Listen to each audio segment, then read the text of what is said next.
Okay, so we should now be live. We're actually starting early, which is a little bit of a change, but I'm here with Carl Benjamin. Say hello, Carl. Hello, how are you? And we're here to talk about the power word. I've been forbidden from saying it from Carl. He's like, Louis, don't say it. Whatever you do, don't Man, say it. And we'll I'm telling you, see. don't. We'll see. Because you've got to understand what you're unleashing with that terrible word. Yes. But the thing is, right? It's going to have to go even further than that. Like when no n words in the chat, and in fact, not even the letter N. Okay, I'm actually a moderator on the chat as well, so if I see anyone using the letter N, Oh, banned shit. instantly. Watch So out for no this no guy. N's in the chat.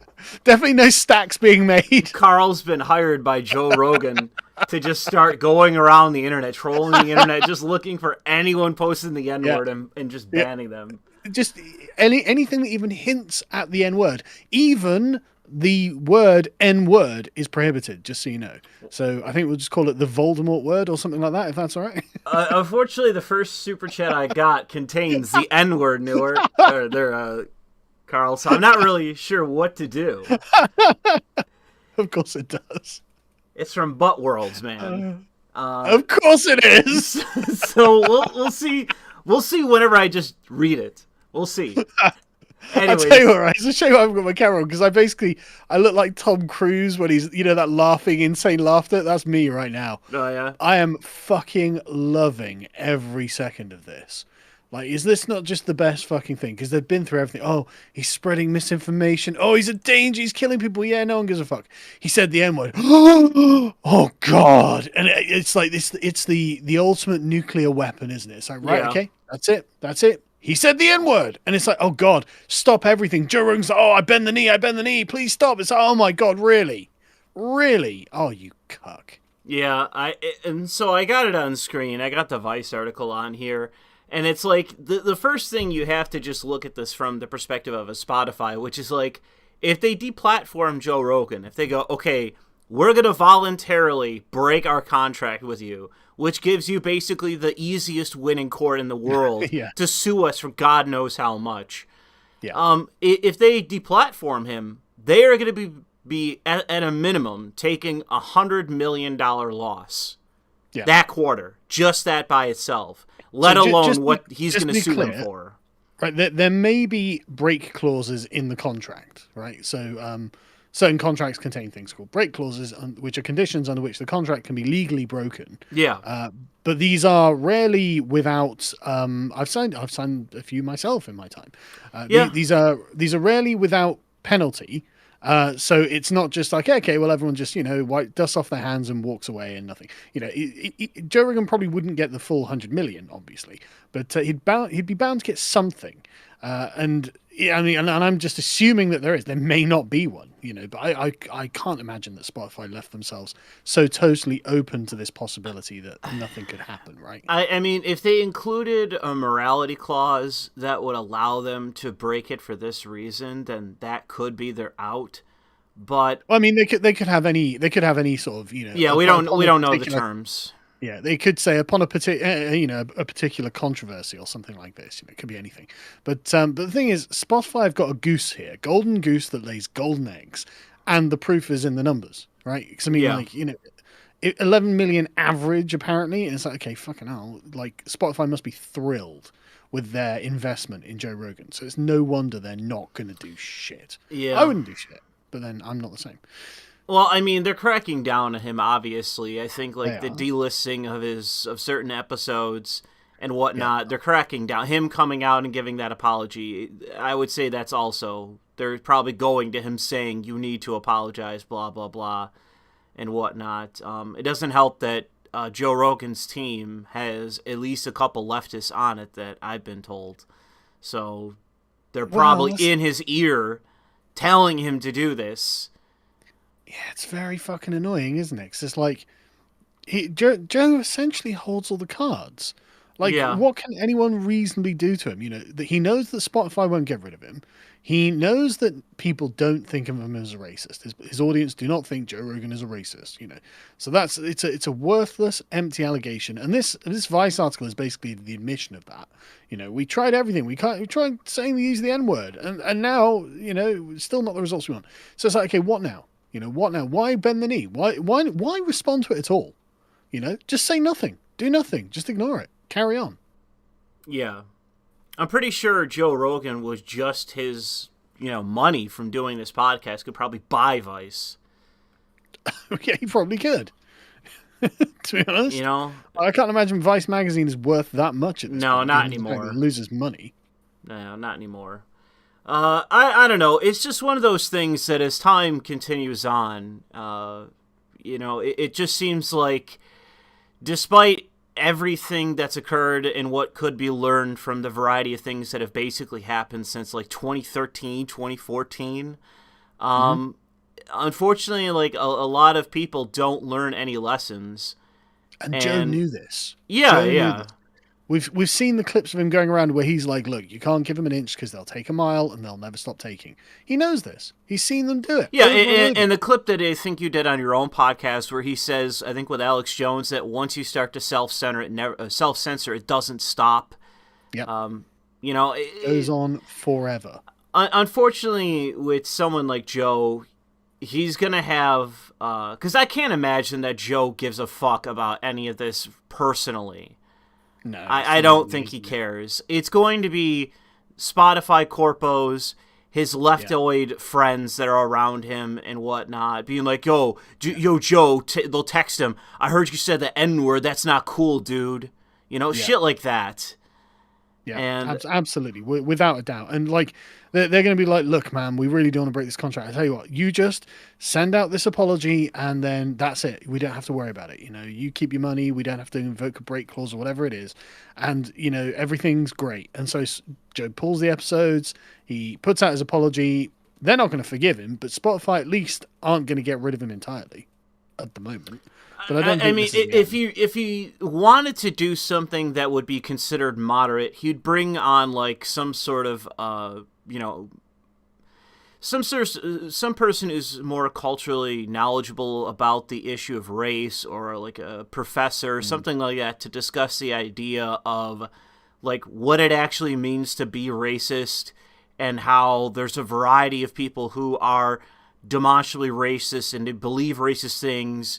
And they're advocating racism, and we have issues like the Supreme Court taking on the issue of affirmative action, and it's like, what is racist? And is me quoting someone saying a word or using the word in a neutral context, is that actually more racist than, let's say, using state power to enforce racism?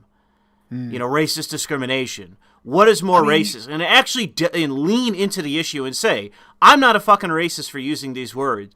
Look at all these different racists in our society that are backed up by, and just name them. Like, this person, well, they're backed up by Bank of America or this and that. And it's like, just start calling out, like, the multi-billion-dollar fucking industry that is around so-called diversity, which is just racist discrimination. The thing is, I don't know why he would want to give more credence to any of this. If I were Joe, I'd start talking about just anything because else. if you put the light on the people calling you these things, then it brings awareness to all the fucking retards across the world who know nothing about anything, who probably listen to him. Yeah. I mean, you can, and I'm not saying you shouldn't do this either. You can do this, but it's like, I don't know, man. There's a part of me that's just like, just like, if I were Joe Rogan, I'd probably just do my next podcast wearing a black T-shirt with just the letter and you could do that too. I mean, that would be, and just make no mention of it. Just do it. What are you going to say? I don't know. The thing is that the constant challenge that is issued out from these people that are currently going after him is about the issue of, well, you don't want to talk about race. You don't want to deal with race. You want to support the system, the systematic structures, bro. And it's like, if you want to just ignore it, then just ignore it. Don't apologize. I think it's too late at this point. He already fucking cucked out. He's in, isn't he? Yeah, he's in. So if you're going to go in, just bring on someone. It could be someone as mild as Jordan Peterson to go to this issue to discuss it, but it's someone with some actual like beyond surface level understanding of the morality based on what goes on in the Western world. And I'm sick of the issue of race, just simply because it's like, if you think that the United States is racist in any form, let's say just the United States, it's like, yeah, it's racist against whites in favor of blacks and other minorities. Systematically, structurally, it is doing this and has been since the fucking 60s. So if we want to talk about racism and discrimination, it's against whites. That's who it's against. And if you prove otherwise, you're like, well, what about these inner city blacks that are going to prison for committing murder? Isn't that racism? You know, Joe Rogan's in a bit of arguments because he's Italian. Like, where does he fit? Is he? Yeah. Rogan's an Italian. I can't be fully. Rogan is Italian? Well, that's what he says. Okay, but I mean, he's not white, is he? So he's definitely something. So yeah, I'm happy to take him at his word that he's Italian. I mean, the thing is that the arguments that are given from the other side as it relates to racism are either so, it's just insane academic babble that is just layers and layers of horseshit on top of what is ultimately just a power grab. Like, that's what it's after. It's like, no, we want the race Reich that we want to impose. Like, that's what it is at the end. That's the ideal for Joe, isn't it? Is to be able to, and this is what annoyed me about, like, him not fighting back on this. He just totally capitulated. It's like, Joe, this is not good faith, right? This isn't in good faith. Not one of these people 5 minutes ago was calling you a racist until this Democrat partisan activist group put together this compilation, did this offense archaeology, and now, you said the N-word. It's like, no one cares. No, everyone has watched your podcast and knows what you're about. The other thing is that this is so obviously in part of the process that is going on now that is leading up to 2022 and 2024. Yeah. When we get to the election years, they're going to be going to Joe saying, hey, we're going to call you a fucking racist unless you avoid having any Republicans on your show. Yeah. And all his fucking faggot friends, including people in his office, are going to say, don't have on any Republicans. Yeah. That's what they're going to say, because this is all politics. This is all about politics. This is all about the fact that in the next 4 years, the Democrats are going to get fucking raped in the elections, and any fortification or otherwise.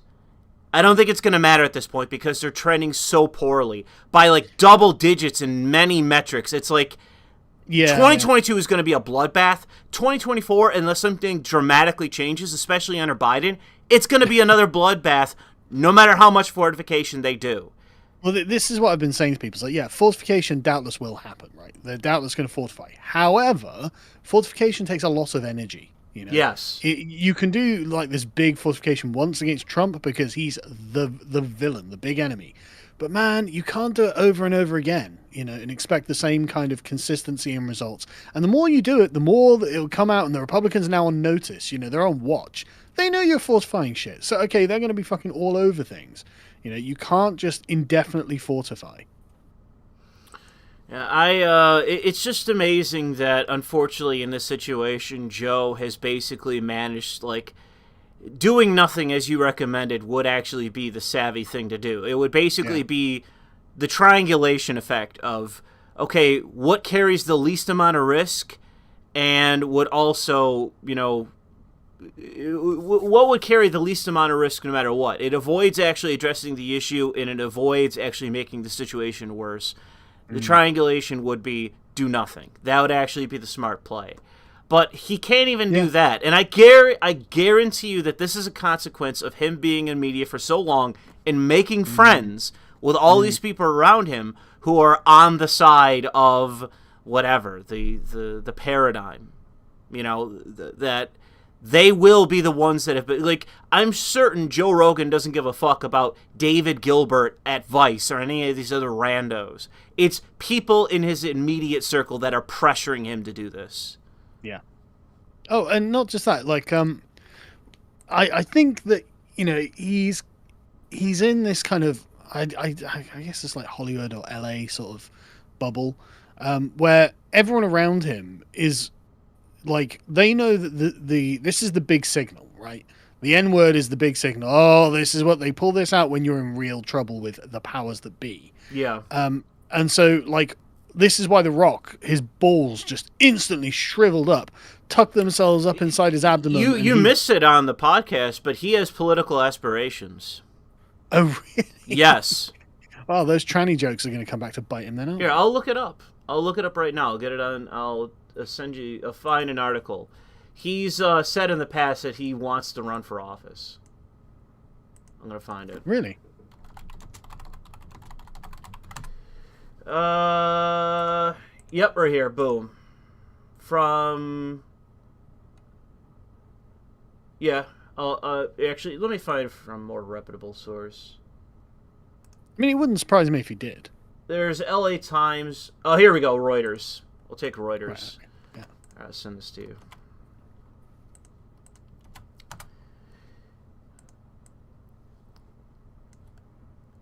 Yeah, no, I mean, I'm happy to accept it on the face. You know, I remember him saying this in the not too distant past, where it's basically him opining about the idea. You know, he's still doing very well at his movie career, so I kind of doubt that he's that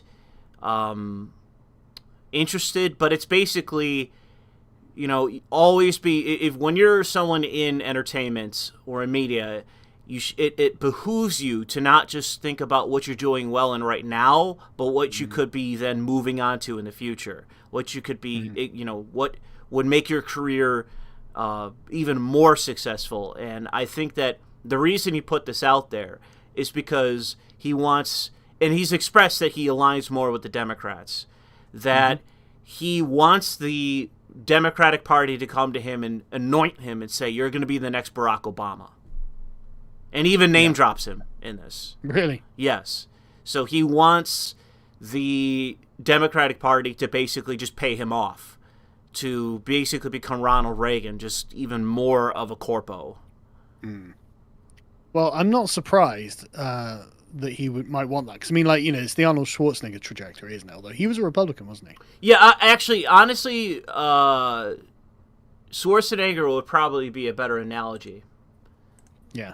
But, I mean, he was a Republican, if I recall correctly. Yeah, he was governor of fucking California. California, yeah. And he was just an empty souk fucking corpo. Yeah. But it would not surprise me. I mean, maybe Rock's going for president. You know, who knows? Yes, that's the point of the article. It's not, I'm going for some lower office. It's anoint me and I'll run and I'll win, basically. That's what he's saying. Yeah. And honestly, if you put, like, I would have to see some polling done, like some actual, not workshopping, but, like just peer testing or whatever it would be. You gather a group of likely voters and even another group of unlikely voters, and then you basically say how, like, The Rock has said this. How interested would you be in voting for him? How likely would you be? And I think, I would wager he would actually do very well. Yeah, I mean, he's a household name and he's got a good reputation. Yes. So I'm not surprised that he pulled back from. And he's got a good name, Dwayne The Rock Johnson. Boom, instantaneously memorable. Everyone knows it. He's got a good image. It feels a lot like Idiocracy, though, doesn't it? I mean, honestly, like, I literally think president fucking wrestler. That is the future. That is the future. That is the consequence of democracy. It is. I'm not saying it's not. It's going to be big names that people realize, recognize, are always going to have a benefit more than random, politicos or random politicians from God knows where. Like, I've seen it throughout my lifetime. No matter how qualified or good or bad or charismatic or not they are, it doesn't fucking matter. It is simply the lizard brain of the fucking mooing general audience. Do I recognize the name? I like them. That's democracy. And that's the thing. This is what Ronald Reagan showed. Politics is mostly about likability. Image. It's just a fact. It's not even image. It's like Trump has got a pretty negative image in many, many circles, but he is still kind of likable. He's a charismatic guy. He can still hold a crowd. He's still entertaining. I would credit that to I would say that the likable aspect to him, like the endearing aspect that he does have, and it's usually through comedy that he does that. Yeah. That's endearing to people that already lean in his direction. But I would say that it's the strongman attitude that attracts a lot of people. I would wager that's what it is. Yeah, I'm not saying it's not. Not give a fuck, lock her up kind of shit. Yeah. That is the thing that appeals to a lot of people that would be independents or otherwise apathetic, But what I'm saying inconsistent is, voters. Sure. But what I'm saying is, like his positions obviously are what really solidify him. But if those positions were attached to someone who's just fundamentally really unlikable, people wouldn't vote for them. No, I despite all the nonsense that is pushed Trump's way, it sticks with like a quarter of the country because they are like Democrat dipshits, Team Blue dipshits. Yeah. And there are people that support Trump for no other reason than he's the big guy on Team Red. And that is a portion of the country as well. But yeah, absolutely. He had a strong base with independents and with apathetic voters. And I would say that that's actually much to his credit that he has a likability aspect that most other politicians simply do not have. Because if you can spur people who don't care about voting to vote, then you have an X factor that most politicians simply do not have and will never have. Totally agree. But yeah, the Rock has definitely got a likability. He's done a lot of work, obviously, improving and maintaining this image.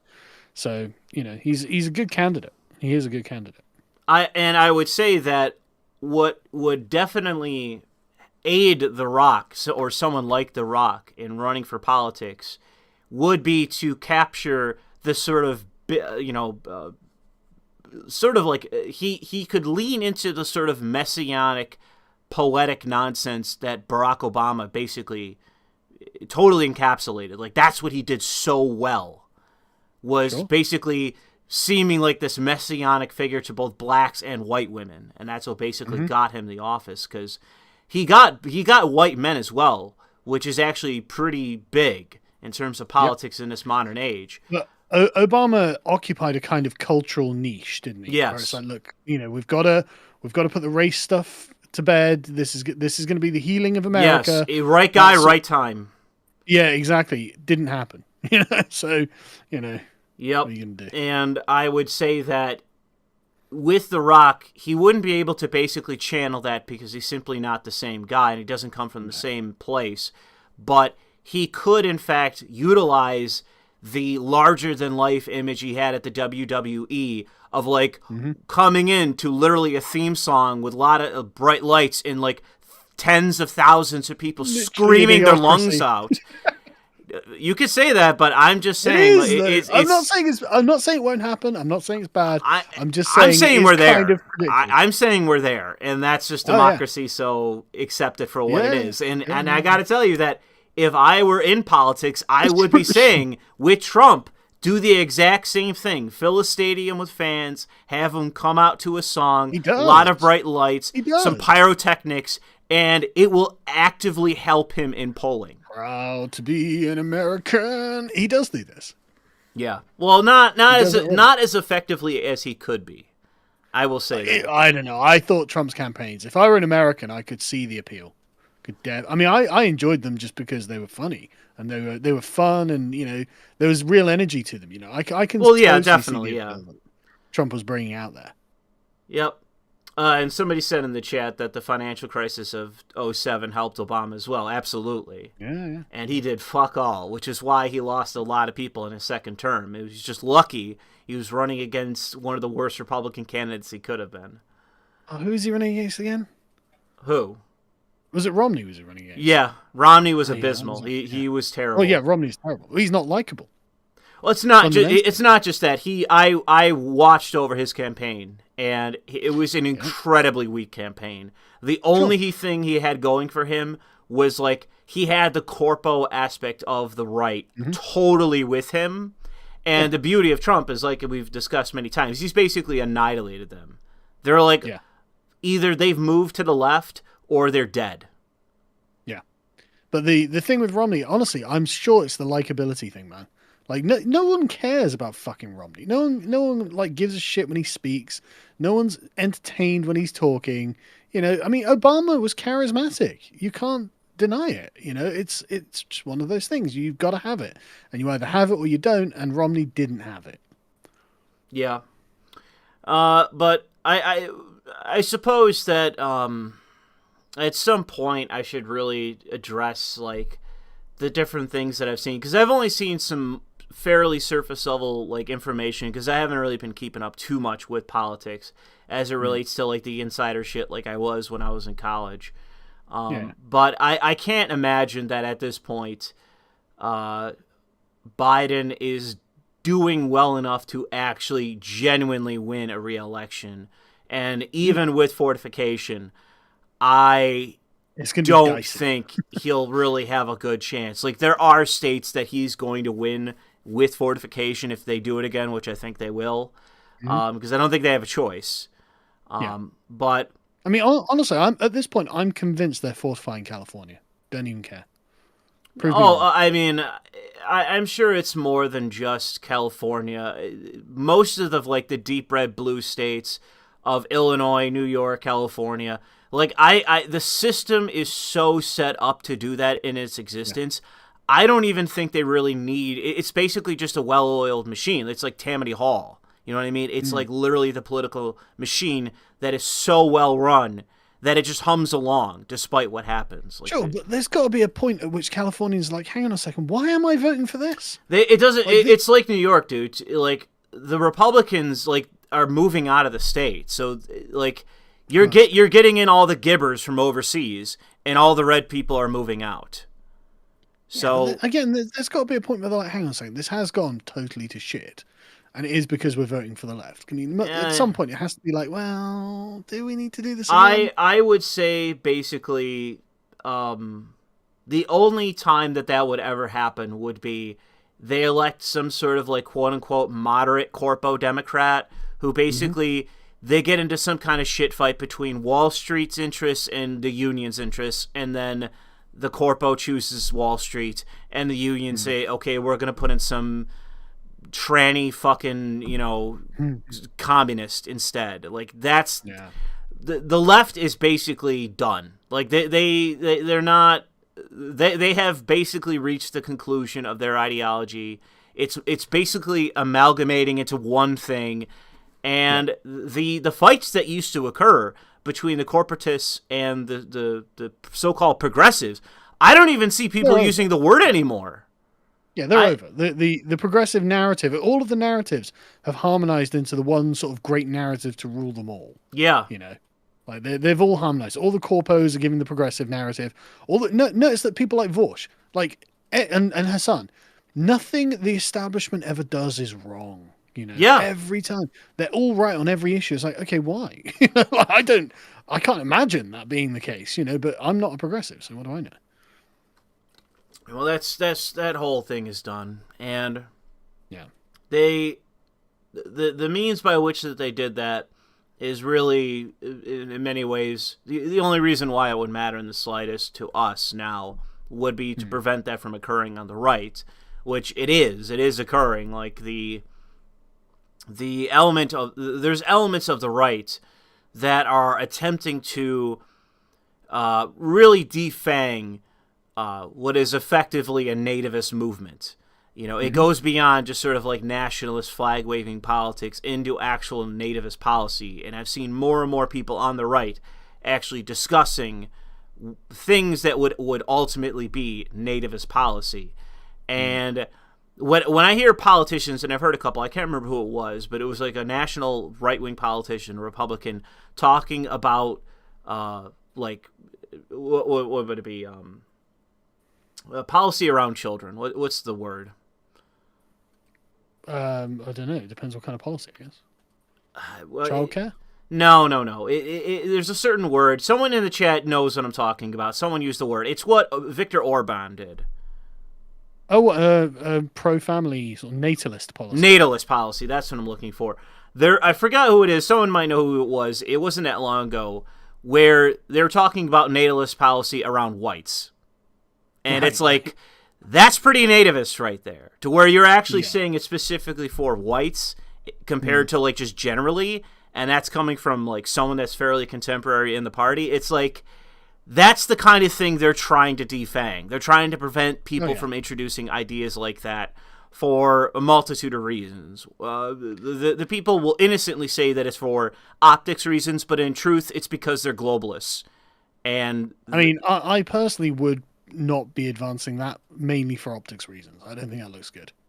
And I don't really agree with, like, again, the problem with this, and I think this is it, like, if the United States is going to exist as a country, right? I think what it has to do is make sure that the blacks feel like they are also Americans. Because this is the great dividing strategy that the Democrats and the critical race theorists have done, is literally to say that the blacks are a nation within a nation. They are not Americans. Americans are only white, basically. And it's like, look, you've got to overcome this. You've got to beat this narrative. I would say that the reason that it's worthy of discussion is that demographically in the United States, whites as a population are not simply. It's not true.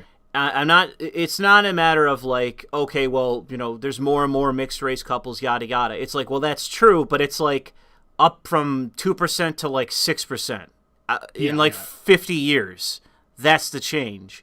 Whereas instead, it is an unbelievably high level of no couples, no one's having sex, relationship dysfunction, divorces, even abortions, and it's like depression, alcohol addiction, drug addiction. It's like all of these things are growing by double digits, decade after decade. It is getting out of control, and it is disproportionately affecting the white population in the United States. Yeah. And you can say things like disproportionately affects whites and things like that. That's all fine. But I think having a specifically racially focused plan is a bad move, tactically and optically. And I don't think it's right either. It does imply that only the whites matter, and that's not fair. I don't think that's a fair characterization. I think if you come up with a policy. If you come up with a policy that could help treat people with a variety of issues, like just like dysfunctions that whether it be addiction or whatever it is, that if other races will benefit by it directly as well, but it's targeted more towards whites because disproportionately they have the problem. I do not find that to be an immoral policy because I agree. That's fine, but that's not what I was saying. What I was saying is characterizing it as an attempt to get white people to have babies sounds exclusionary unnecessarily. Well, it's just a matter of framing because it's the actual purpose of it is not just we need to create white babies. It's the point of more and more people of a particular demographic are having issues that are making them incredibly dysfunctional. And, I mean, the fact of the matter is alone, when it comes to, like, the idea of oppression or the idea of people having issues in society, what is the number one demographic killing themselves in the West, period? Yeah, I completely agree, and I'm not debating any of that. I'm just saying the way that the policy is formed probably shouldn't be based on race. I don't think that's wise. I don't think it goes necessarily in the right direction. But then, I mean, you're not wrong. If you're going to right, we need to tackle gun crime. Listen, Chinese, that's not the problem. And everyone knows that's not the problem. So you don't need to have an anti-gun crime effort in the Chinese community, right? That's not the case. And so, in the white community put up things, right? Americans need more babies. Yeah, you do. That's everyone in the West needs more babies. So this is just completely true. And in fact, you can do the same for the black community as well, to be honest. Look at your abortion rates. Someone just pointed out that there was an American politician, they don't have the name, but there was also recently a French politician that said the exact same thing. Zemmour, yeah. Yeah. But again, he didn't specify on race. He did it on geographic location. Yeah, but that's a very cute way of saying basically the same thing. It would have the same effect. Sure, but it also means that, say, non-French people who live in the provinces are also included. And it's not fine. Then rural Americans. Yeah, okay, yeah, okay. Rural Americans. That's fine. I'm sure there are rural blacks in the South, you know? Like, and the thing is, in Europe, it's a bit different, right? Because we don't have the legacy of slavery that America has. We don't have a population that for the last 400 years we've needed to integrate as Americans, as you know, Brits or French or whatever. It's not been the same here. And like the Republicans don't understand America not as a propositional nation. So I don't really know how you're going to be able to get around that and still hold that demographic, that voting bloc. So, I mean, I don't think saying that it has to be a white policy is right. I would say that addressing the issues that exist that are particular to race in the United States, that are not the standard, you know, Gibbers need more Gibbs horseshit. Yeah. But the actual issues that exist that are like, for example, one of the things that Republicans are dealing with right now is they're pointing to colleges and being rightfully saying, like, you're discriminating against whites, Jews, and Asians. And it's like, well, that's true. But one of the things is that they're firing back that if as a consequence of the demographics in the United States, if affirmative action goes away in its current form in colleges, it's going to benefit whites the most. And it's like, yeah, that's true. And why is that a problem? No, it'll benefit just total number of people. The only way in which the only way in which it's going to affect the Asians. Yes, but we're talking about the difference of colleges and elite colleges. That's the confusion that's being discussed here. Sure. But the point is, it doesn't matter what racial demographic it affects most, and you should avoid their phrase policy, because if it's not aimed just for whites, right? That's the contention. Well, the thing would be is that that ultimately the benefit would be that, but it's like the thing is that the concern that they have is effectively erroneous, because it's like it's not even like the issue isn't that the colleges are looking towards these groups of people. It's like they're not like the colleges aren't looking towards Jews and saying no Jews. We got a new policy in place to exclude Jews. It is that they are promoting blacks. Yeah. So that is the actual discrimination going on. It's a hierarchy, and blacks are at the top. And if you get rid of that policy, and it's no longer a metric by which that they can actually bring people in and enroll people, then as a direct consequence, all the groups that are currently being excluded will have a better percentage chance at getting into. And the issue isn't that it's simply elite colleges. It is simply colleges. Yeah. You know, the best in the country or mediocre colleges. It is that issue of colleges engaging in discrimination based around race that they're framing it as a matter of, well, you don't want us to equal the scales, you know, blacks need a leg up and all this and that, but it's like you guys are the ones that have created a policy by which several different demographics are being discriminated against. And if we get rid of that policy by use of the state, then it's simply not it's not a discussion based around what actually you're trying to do. The effect is these different demographics will benefit, not because I'm doing something to benefit the white race or whatever. It doesn't matter how I characterize it. It's their actions. It's something they did. It's literally the scales are tipped. And if the scales go back to even, it's going to benefit, you know, all these different demographics. But it's because of their actions. You understand what I'm saying here? So it doesn't matter how I characterize it or how they characterize it. It's the fact of what is being done. That they have already tipped the scales. I totally get it. And I totally agree. And I totally think that you would need absolutely to abolish these affirmative action policies, right? But once you've done that, I don't really think you need to do much else. Like the situation will correct itself as it should without any further interference. In terms of that one aspect, yes. But I don't believe for a single solitary second that if you get rid of affirmative action in colleges, and there is some sort of, because I imagine that the ruling is going to be. Yeah, I know. The racists in the colleges will be like, well, I'm just going to do it anyway. No. That's not what I'm saying. Oh, okay. The ruling from the Supreme Court is likely going to be that you are discriminating in colleges, but we're not going to go further than that. A lot of people are anticipating that they're going to go whole hog and say affirmative action, period, is unconstitutional. I mean, that's what they should do. Yeah, it is, because that is ultimately factual. It is unconstitutional to be doing this because it's not stipulated in the Constitution, and it's the federal government that is mandating this all across the country through many, many, many, many, many agencies and programs. They are mandating this. So, unless it's specified, and it isn't, it is unconstitutional to be doing this. And I agree. Because it's ultimately discrimination, and it obviously goes against the existing discrimination laws that do exist through the Constitution.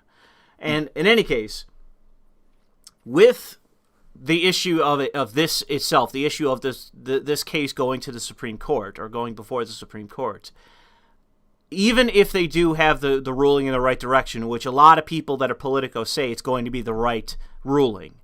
Let's hope so. Even if it is generalized and it is affirmative action is unconstitutional, I guarantee you it's not even gonna put a chip into the federal apparatus that is based around racial distribution.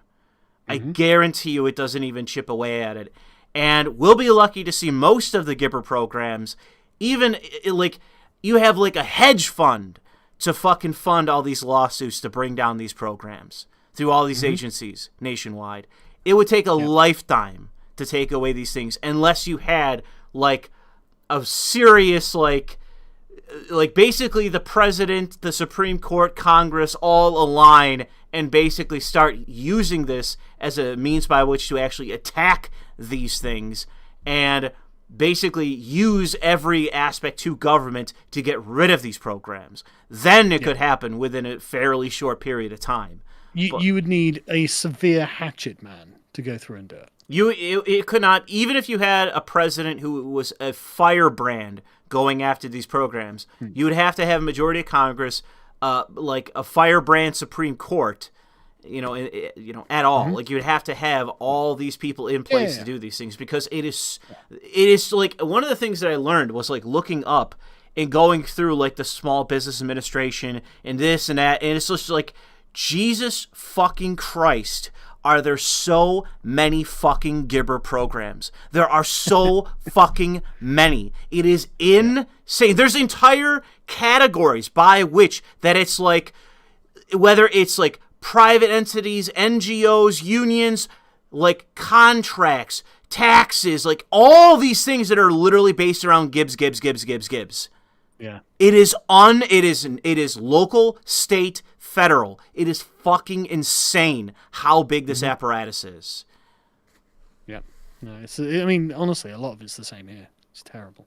Yeah, I imagine so. I don't know. I would say that in your country... You're worse, obviously. It's worse in certain ways, but I highly doubt it's as embedded as it is in the United States. Oh, yeah. I'm sure it's not, but we're getting there. You. So long as you continue to follow our model, it eventually will be.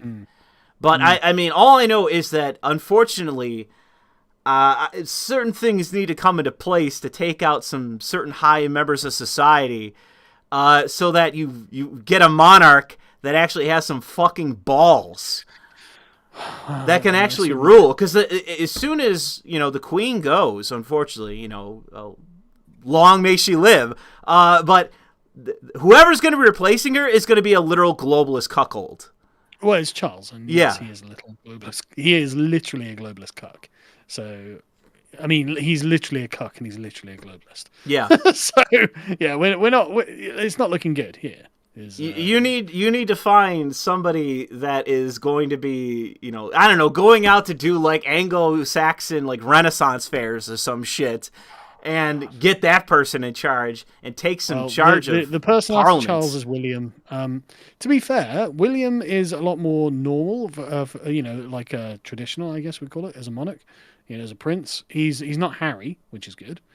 He is faithful to the institution, shall we say, which is good. If it was Harry, I would say you'd ought to move because you're going to be in a fucking gulag, dude. Well, yeah, obviously, but no. Thankfully, it's not Harry. He's been disinherited, basically. Well, not basically. It needs to be 100%. Like they need to like send him into a fucking tunnel with a photographer. They need to do that. The interesting thing about Harry is he's not linearly descended from the Queen. Yeah, he's a bastard. Yeah. He's not genetically related to her at all. So, well, they actually ever admitted to that? No, but they don't need to. Everyone can see it. Well, if they let's say that Harry never did what he did, wouldn't he still be in line? No, because even then it's William. If William died, unfortunately, probably. I'd have to go look up. I'm not sure. Okay, but it's like everyone knows. Everyone knows. Yeah. Well, they it's pretty much the one out you got there because unfortunately it seems like the Parliament there, like conservatives can rule for the next 1,000 fucking years, the 1,000-year Reich of the conservatives, and I just don't understand. It's like it's the dumbest understanding of power politics I've ever seen. It's like do what your enemy wants and you win. No. Have you seen what's been going on this week? In fact, today. I don't know. So there's listen, right? There's a comedian called Jimmy Carr. And I've heard of him. He made his. You've heard of him, yeah? His entire career, every fucking joke he's ever told, is predicated on this is the most offensive thing I've said thus far. Right? His entire career for the last 20 years, he's a very famous comedian, very popular because he tells wildly offensive jokes with a straight face. Everyone loves him for it. That's why they love him. That's why they listen to him. That's why they watch his comedy, right? And it's hilarious because he's going to say something deliberately ridiculous. And he told a joke about the Holocaust. The joke was as follows. The Holocaust was terrible. 6 million Jews killed, blah, blah, blah. But, nobody ever talks about the thousands of gypsies that were killed because no one ever wants to talk about the positives. I mean, funny joke, right? Deliberately provocative. Very edgy, classically Jimmy Carr, that joke. And now the Conservatives are coming out and disavowing him, right? So cabinet ministers are disavowing him, sounding like Owen Jones and like Islamo-leftist infiltrators and stuff like this, like Sajid Javid. Nadine Dorris is like, yeah, we're going to create a law that will punish Netflix for hosting this content. This was his Netflix special. And it's like, what the fuck are you doing? Why would you think the British public want you to censor Netflix, a foreign company, for hosting one of our beloved, hilarious comedians? Like, nobody wants this, you fucking idiots. And yet, here we are. It's unbelievable how bad and it's literally, we're going to do what our enemies want. And I wish I was like in the room with them. I'm like, look, Owen Jones is never going to tweet his approval of you. Yeah. You understand? Like, he will never say, conservatives are evil, but that Sajid Javid, I liked him. Never going to happen. Never going to fucking happen. It's unfucking real. And what's worse is it buys totally into the leftist premise that everything is political. Yeah. If it's not all political, then why is the joke bad? I mean, even if you got into it, like, okay, everything's political. Okay, do gypsies vote? Well, no, obviously. Yeah, then who gives a fuck? Well, that's a great point. But the point is that that's not the question they're asking. They're totally hung up on the political correctness aspect of it. And it's like, why? Just fucking why? Why do you have to act like you need to virtue signal to the leftists? Because that's what you're doing. And everyone can see that's what you're doing. So just fucking stop. Like, no one asked you for this. No one's like, hey, Sajid, do you mind telling everyone that you hate racism? Do you mind doing that? Like, everyone, no one cares. Like, no one's thinking about this. It's unbelievable. But this is where we are. This is the Conservatives. So you're right. It's like literally it will be 1,000 years of virtue signaling to the left. Yeah, I mean, really, why vote Labour when you could just vote Conservative and get the same policy? Maybe you prefer the colour red to blue? Yeah, I guess. That might be the difference. The only reason I can think of at this time. Well, I unfortunately, unless you have people that are deep inside that can actually give you, like, why they're doing this exactly. Like, what is there even any strategy? I can't imagine there actually is. I don't think there is any strategy whatsoever. I don't think the Conservatives have a brain cell between them.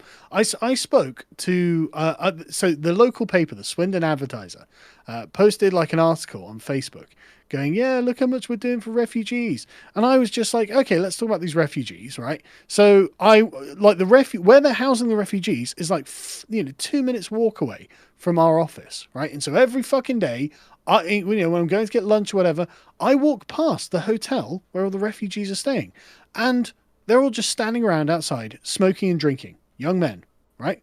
It's like, okay, why are loads of them sub-Saharan African?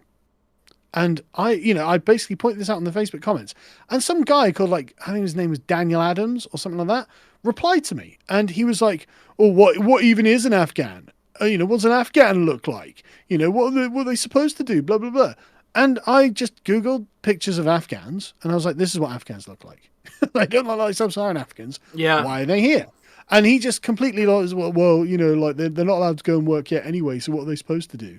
And I posted a thing because there was another Labour MP from Wigan who was like, "Oh, refugees welcome, refugees welcome." Then the refugees started harassing schoolgirls, and then she's like, "These refugees got to go," because it's making her look bad with the constituents, obviously. And I just posted that article saying, "Look, a bunch of young men, with drink and drugs as well. By the way, you can always smell weed there. Alcohol, drugs, and taxpayer money, and got nothing to do. You know what they're going to do." So, a lot of them aren't Afghans, demonstrably. Why are they fucking here? Get rid of them. And he just totally capitulated on this point. And then someone's like, yeah, this guy's always trying to race bait. And so I looked him up because I thought, oh, well, who the fuck's he? He's a Conservative councillor. Oh, my God. In Swindon, right? And I was like, why did you bring race into it? He's like, well, you said Afghans. It sounded kind of racist. It's like, what the fuck are you talking about? It's a fucking nationality, you goddamn retard. Exactly. And I was just like, well, look, peoples have general looks. Jesus it's just the way the world Christ. Exactly. He totally capitulated on every point I made. But the point is, why the fuck was he arguing the question like a fucking Labour voter? It was Conservative council. I was just like, fucking hell, we are fucked. Yeah. We are just so fucked in this country, man. Yeah, I guess that's basically the downside of your country is that the Conservatives have just bought into the shit so badly. And it's just like, that's unbelievable, where it's like they're conflating ethnicity and nationality. It's like, are you fucking retarded? Yeah, but moreover, the Conservative councillor, the first thing he jumped to is race. It's like, race? They're a bunch of fucking foreigners, mate. I don't care what fucking race they are. Get them out of my town before they start raping children, if you don't mind. If that's not too much hassle. No, I'm sure... you assume they're going to do that because the police are going to actively help them to cover it up? No. They're not the rape gangs. The police will intervene with these people. They will intervene. Okay. Exactly. But they'll just have to harass a bunch of schoolgirls before it happens. Possibly assault a couple. Like it'll have like this one girl in Wigan. She got surrounded by a bunch of these migrants, quote unquote, and they were demanding that she go with them to somewhere. And it was only because some random guy, an Englishman, was walking past and was like, no, you can walk with me. And he escorted her away from this because they'd surrounded her and made her cry and were intimidating her in the fucking street. And it's just like, holy fucking shit, this is infuriating. And the Conservatives are totally complicit. Totally fucking complicit. Yeah, I can say that one of the ongoing scandals in the United States under the Biden administration is that they're basically taxing around all these fucking foreigners, and it's like really, really fucking suspicious, like what the fuck they're doing with these people. You're getting the same treatment, yeah. And I can say that it's like I work under the DHS, so it's basically like everyone at all these different agencies are aware of like what the hell's going on, but only in a very limited degree. Like compartmentalization. Yeah, like we know just enough to know like what is going on to like this thing is actually happening, but we don't know where, why, we don't know like what exactly is going on with this, but it is true that it's like an ongoing scandal right now that The Biden administration is taking all of these random fucking foreigners and just taxing them around the country. Yep. It's really strange. And Tucker Carlson was absolutely right when he said, "Look, they're importing a new voter base." That's what they're doing. It could be the case. It's very strange because they're not just doing it with these random foreigners that they're bringing in or finding or capturing and then moving around. It's basically people that have deportation orders against them. They're doing what is effectively catch and release with in Republican states. It's happening here. I can speak to what's happening here in my part of New York, that it's Border Patrol, ICE, Customs, basically anyone who's basically around any kind of border enforcement, no matter what the agency is.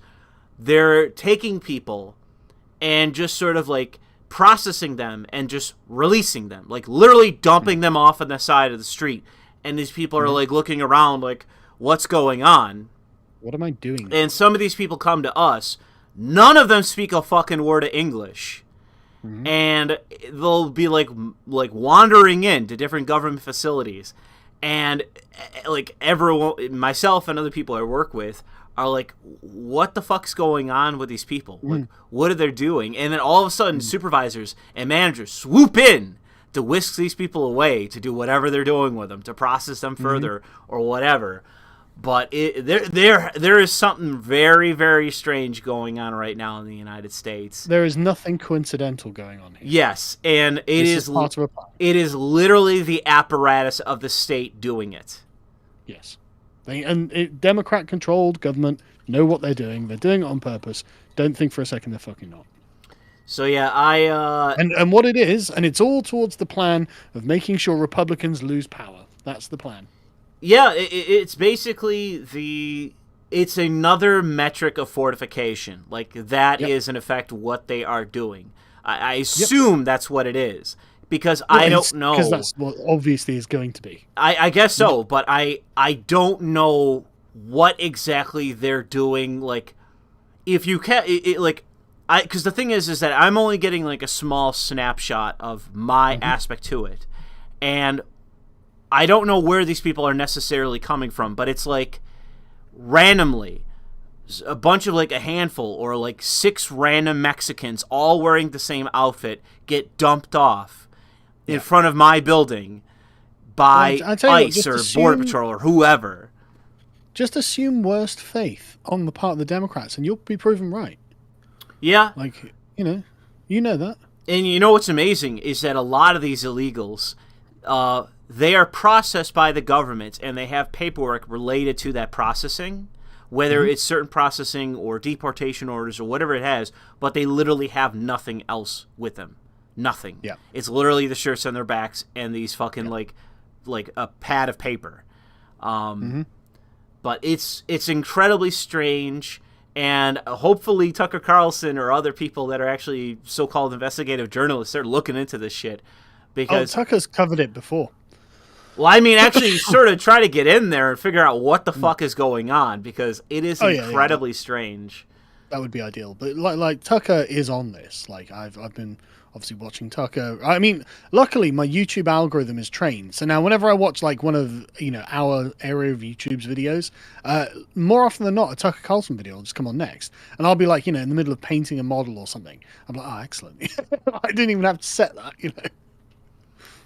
Well, I would say that, unfortunately, with the apparatus, what basically needs to change is that what is effectively done is that ICE, as an organization, is given full control, like total control, over what is done with illegals. Like, Border Patrol is now neutered, Customs is now neutered, because people would think that it's simply ICE, but it isn't. It is ICE, Border Patrol, Customs. They're all involved. They're all doing this. And it's like, no, you need to give full control to ICE. And what you do with ICE is eliminate the aspect of processing.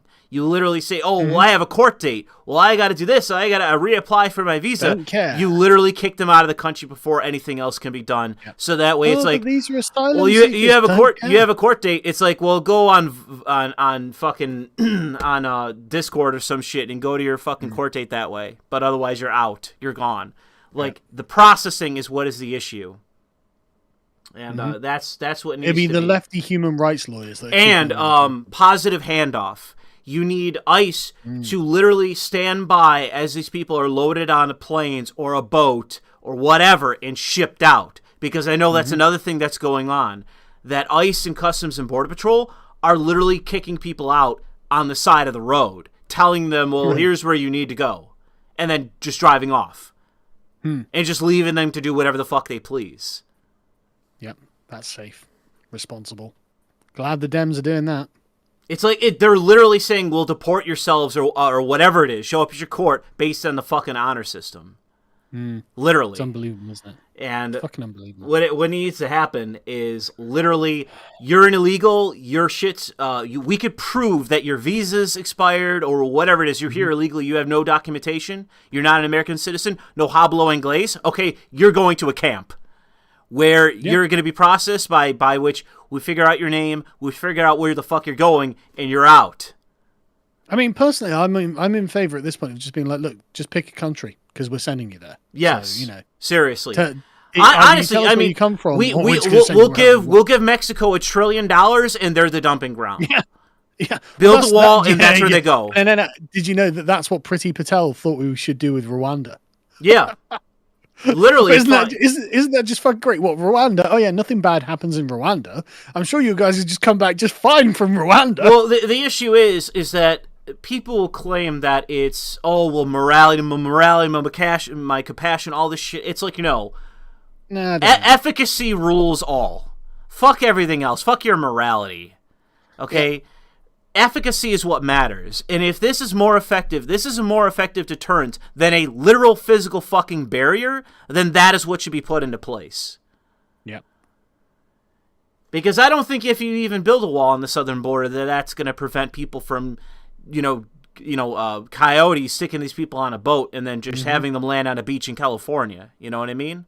Like, they'll do that the same, or they'll go through the Gulf, or whatever they're going to fucking do. They're going to do that. And the thing is that it's like, if we catch you, we send you to fucking like Haiti or something, or a hellscape like Puerto Rico, someplace. Hey, I hear Rwanda are up for a negotiation, mate.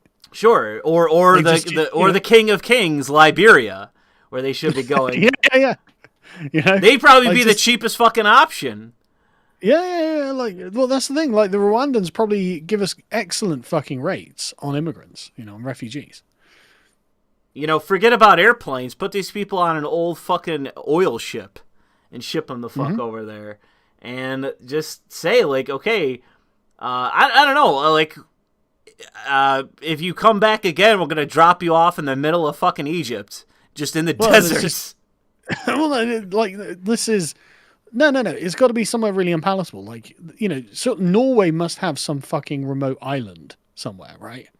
But like, look, we're gonna build a barracks on a giant Norwegian island that's like at the send them to Greenland. Exactly, like the highest latitude. Like Trump buys Greenland or something. So the highest fucking latitude possible for human habitation, and you're gonna live there until you tell us where you fucking come from because you want to go home. Yeah. Like this bullshit. You are clearly taking advantage, and it's not happening anymore. That's what needs to happen. Yeah, they need to know. They need to know that this isn't going to be something they can take advantage of. Once you effectively set up a proper deterrent, that you will see the numbers. Forget about, you're always going to have human traffickers. That's always going to be an issue. Yeah. We're always going to have state agencies pursuing that, preventing that sort of thing happening, breaking up, yada yada. But it is the non-organized movement of people. That people are just naturally flowing to, whether it be at my country, your country. The only way by which you can prevent that kind of thing is by setting up a deterrent factor that spreads back to all these different nations, where if you come there, they're basically going to treat you like a fucking dog and stick you in a cage, and they don't give a fuck. It's why Middle Eastern refugees didn't go to China. Yeah. or Yeah. India. Why aren't all these fucking Pakistanis and all these Muslims moving into China? Why aren't they going there? Why aren't they going to India? It's like, because they know how they're going to get treated, like piece of shit. And like they're going to be told, look, we will do the very bare minimum, or you can go to Europe and they'll give you money. The German taxpayer will give you money. It's like, yeah, right. Well, that was fucking stupid, wasn't it? No, we should not be giving these people any money whatsoever. I'm absolutely sick of this shit. Yeah, I think that one of the critical long-term solutions for the United States is a total, and when I mean total, I mean like a radical change around citizenship. Yeah. It has to happen. We need to like adopt the Polish model of border security. Where it's just like we just don't let you in. Like the Eastern Europeans just built walls and they said no. I mean, something that would be similar to like Japan or some other nation where it is incredibly stringent. There are very specific rules, and it is basically a long-term process in order for you to join to become a citizen. I mean, literally like a decade. Like something like the mercenary system that we currently have. We are on the trajectory of becoming like Cyberpunk 2077. Like this country is going to literally fall. And I got to say for you, I don't know what it's going to be in the United States, but in your country, it's going to be the fucking NHS.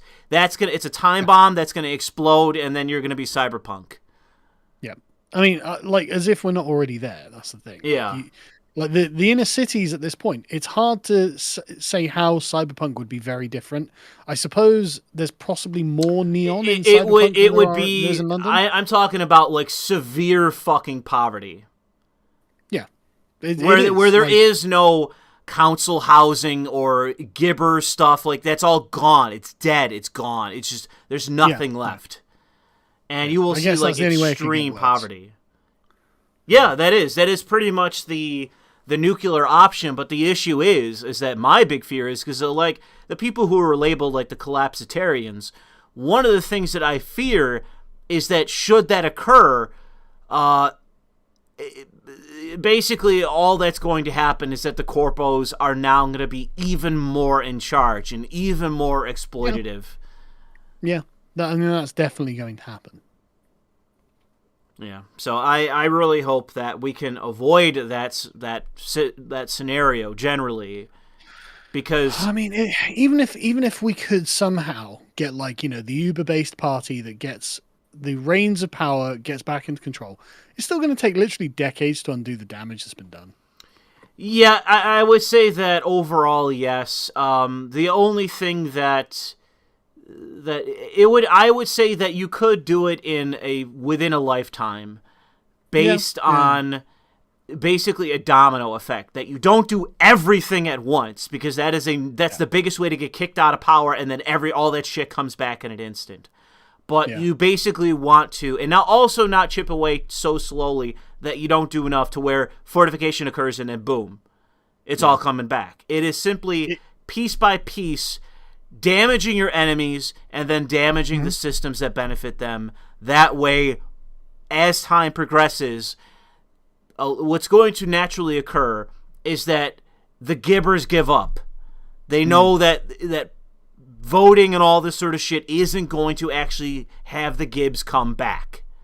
But also it needs a general societal understanding that, like, there has to be, like, everyone around them telling them, why would you even ask for money? Why would you ask for money? That's a real fucking lazy piece of shit thing to do.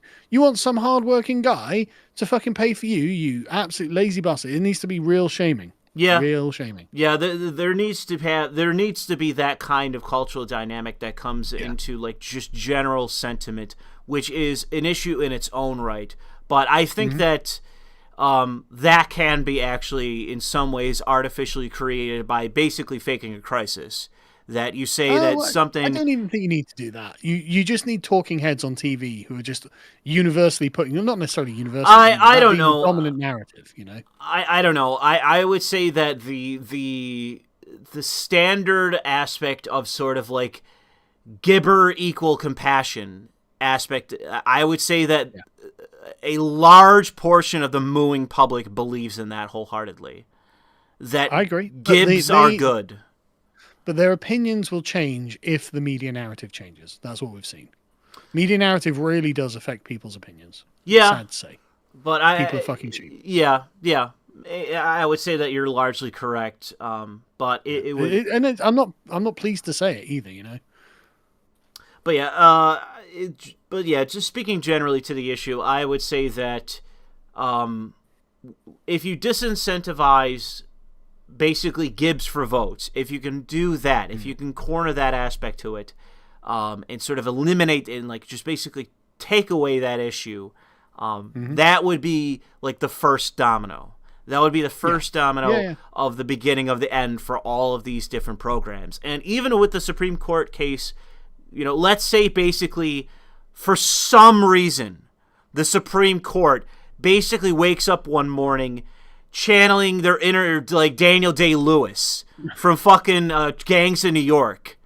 And they're I haven't seen it, but yeah. Oh, you haven't seen... Dude, you need to see that movie. Is it good, is it? That's... fuck Leonardo DiCaprio in that film and everything else. It is just Daniel Day-Lewis as literally the ultimate nativist Chad. Right, okay. That is the best aspect of that fucking movie. And he literally drapes himself in the Native American Party flag. It is so good. Okay. It's so good. And he literally, his gang is called the Natives.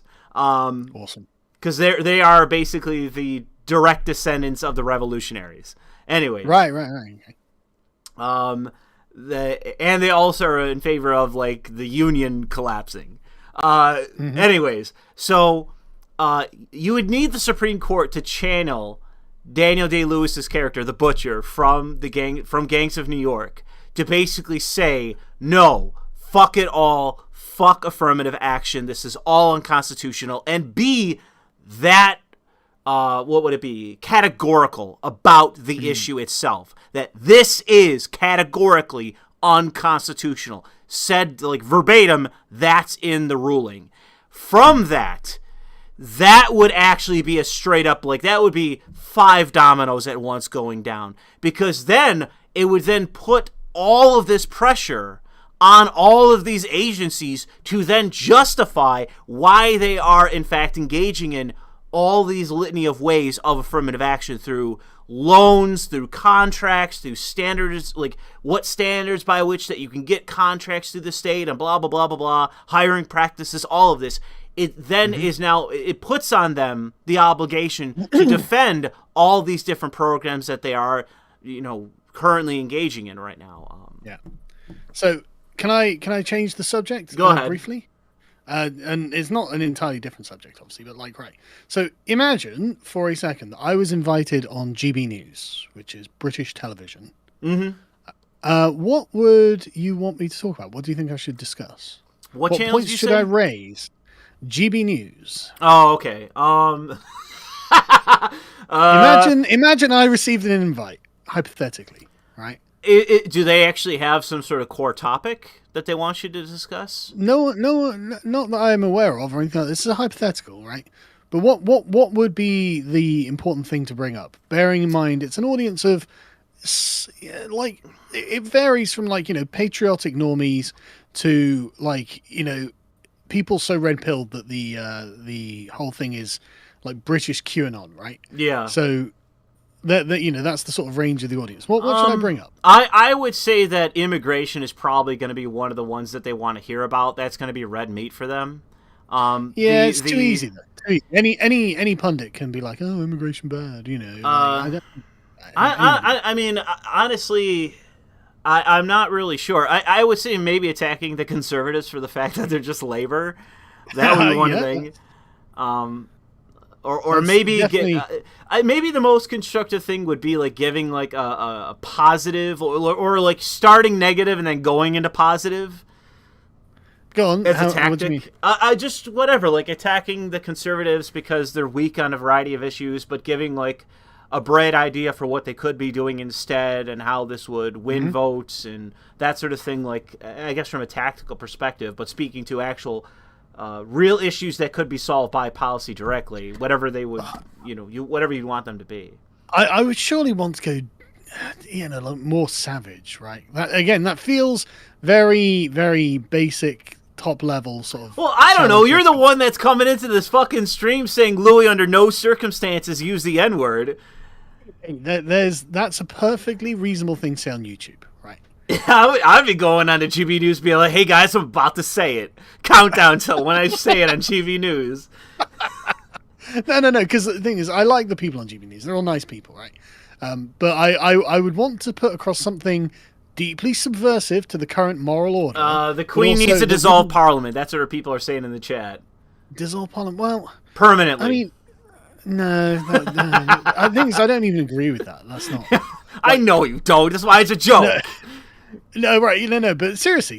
What if I were to go on GB News? What deeply subversive thing?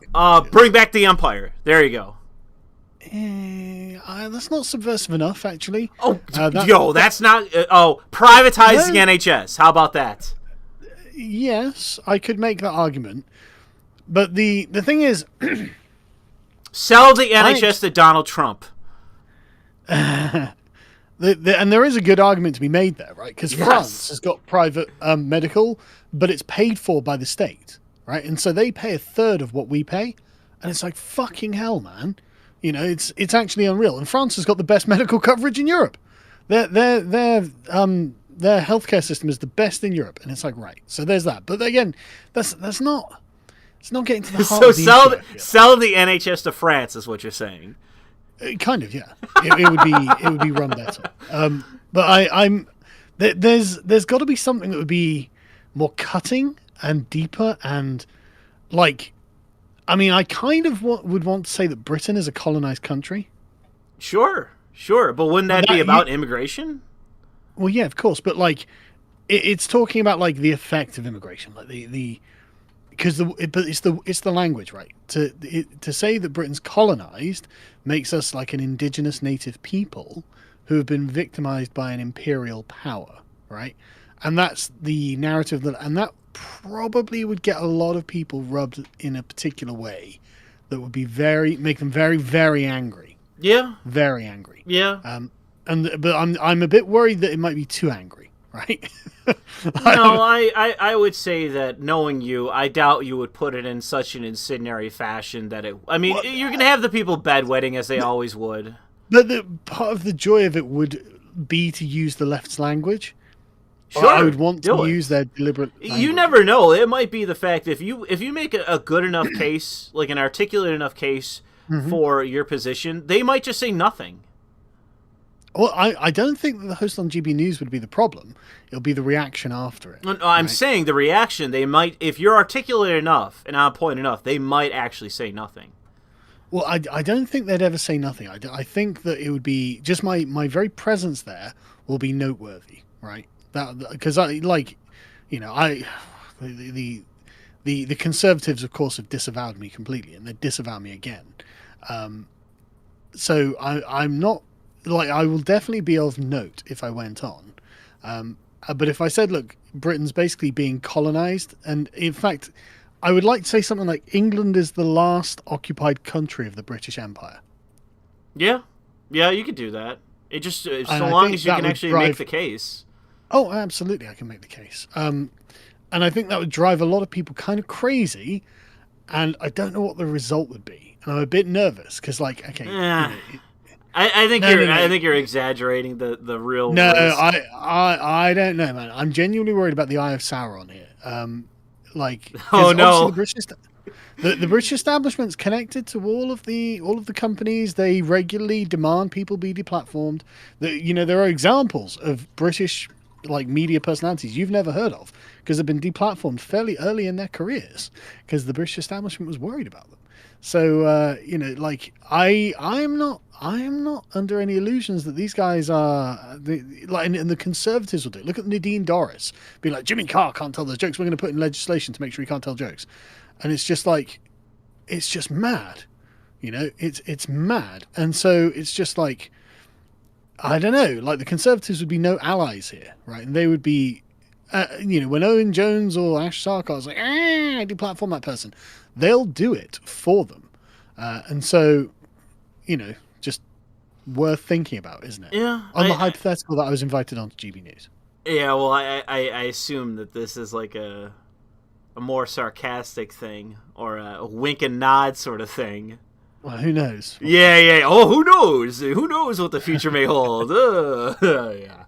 Well, you could say whatever you want to, but I would say you could probably say something like that, and it would be provocative, and I think it would be worth saying. But I think you're exaggerating the level of consequence to it, unless you were like right up there, you're like, I'm the next Tommy Robinson, fuck everyone, like, I'm coming for the conservatives, I'm gonna rape you into submission. Like, if you said stuff like that, then they might be I like, wouldn't say that.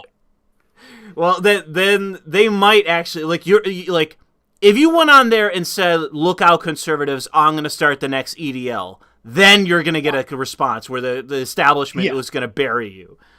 But the implication of what I'm saying by saying that England is the last occupied country from the British Empire is that all of the foreigners are therefore colonizers. I don't know. Right? I don't know. That's the implication that comes from that, and that would definitely freak a lot of people out. Maybe. I mean, you would know better than I would, but I don't know. I'm pretty sure it would. I would say you have a better chance, honestly, at some random hit pieces than, like, the establishment has, like, an emergency meeting with fucking Boris Johnson, and he's gonna roll out of bed and just be like, oh, fuck, we're going after Carl Benjamin. It'll be all over Twitter, and I'll be public enemy number one for a day or two, and I'll be disavowed by everyone, and there may be action taken against me because we've got hate speech laws and all this sort of stuff, man. That's true. That's true. Don't think for a second we have free fucking speech, and that they won't use all of these tools against me, because they will. Like I said, it all depends on how you actually present yourself. Yeah.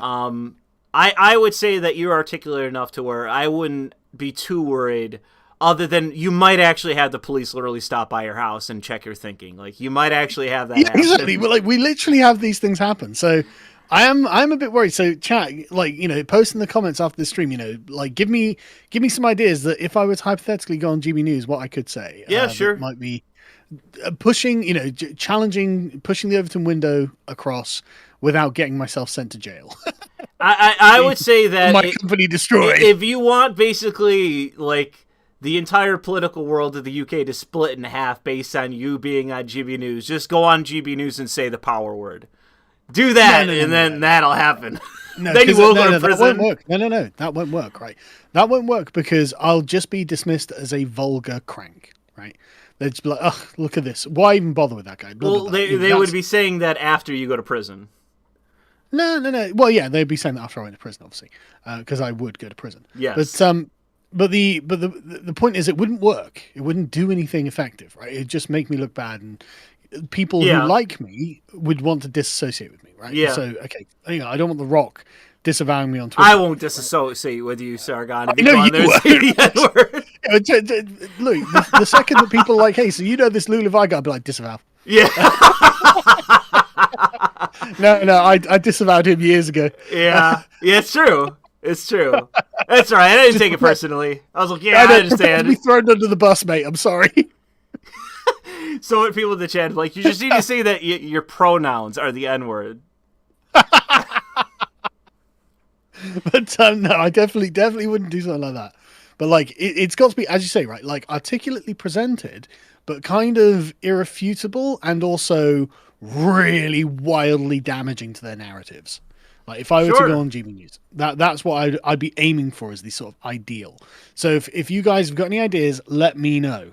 I want to know. Message. What do you want? Where can they message you? Just leave it on the comments on this video. I'll come back. Okay. Yeah. Sure. That sounds good. Yeah, leave a comment, people. Once this is all done, say what you think, Carl. Here, what should he go on GB News and say? I think that he should start a countdown where he says, time until I go on GB News and say it, and then go on dressed up as the Joker, as Joaquin Phoenix's Joker. I'm not going on GB News, but like, hypothetically, were I to do so, let's have a plan in place, shall we, folks? I still think I have the best idea. I think I have the best idea. I think that will definitely they'll hit record ratings for that right there. Don't get me wrong, it would be hilarious. Absolutely hilarious. It would be a wonderful stunt if a one-time stunt was what I was looking for. But I'm not looking for a one-time stunt. I want something that would do damage to the gated institutional narrative of this country. A couple of people are saying you should go on and disavow democracy. Hello, base department. I'm not saying no like to that. That's not necessarily bad, but it feels kind of internet, right? Yeah, it is. It is. You know, it's like, oh, I'm against democracy. It's like, okay, but what would you rather replace it with? It's like, well, I don't have a ready answer. Yeah. Yeah, that's good question. Don't know. You know. Oh God, what's the company from Idiocracy? Brondo. Brondo runs the fucking country. I mean, practically does, doesn't it? I mean, I don't know. There's a handful of massive. You know what's amazing is that fucking Microsoft is back where they were, you know, once upon a time in terms of being like this monolithic corporation. This is mad. How like the way the world works, isn't it? Yeah, that just. The more I think about it, the more I'm like, how do we all consent to any of this? Well, unfortunately, it just seems that like the politicians just. They all eventually became corporatists. They all got bought out. And the problem with them is that there's like a decent number of politicians. It's like you have all the empty suits that are getting paid to be there. But then you have a bunch of people who like unironically believe in this shit. That like, we're going to transcend nationhood. Yeah. We're going to transcend it into this global order. It's fucking pathetic. Oh, yeah, okay. Something like the World Economic Forum should be designated as a terrorist organization. That'd be pretty base to say. Yeah, it would, wouldn't it? I mean, honestly, these same organizations basically have the same scheme as whatever it was from fucking from oh God, what is the name? I'm blanking on the fucking name of the game.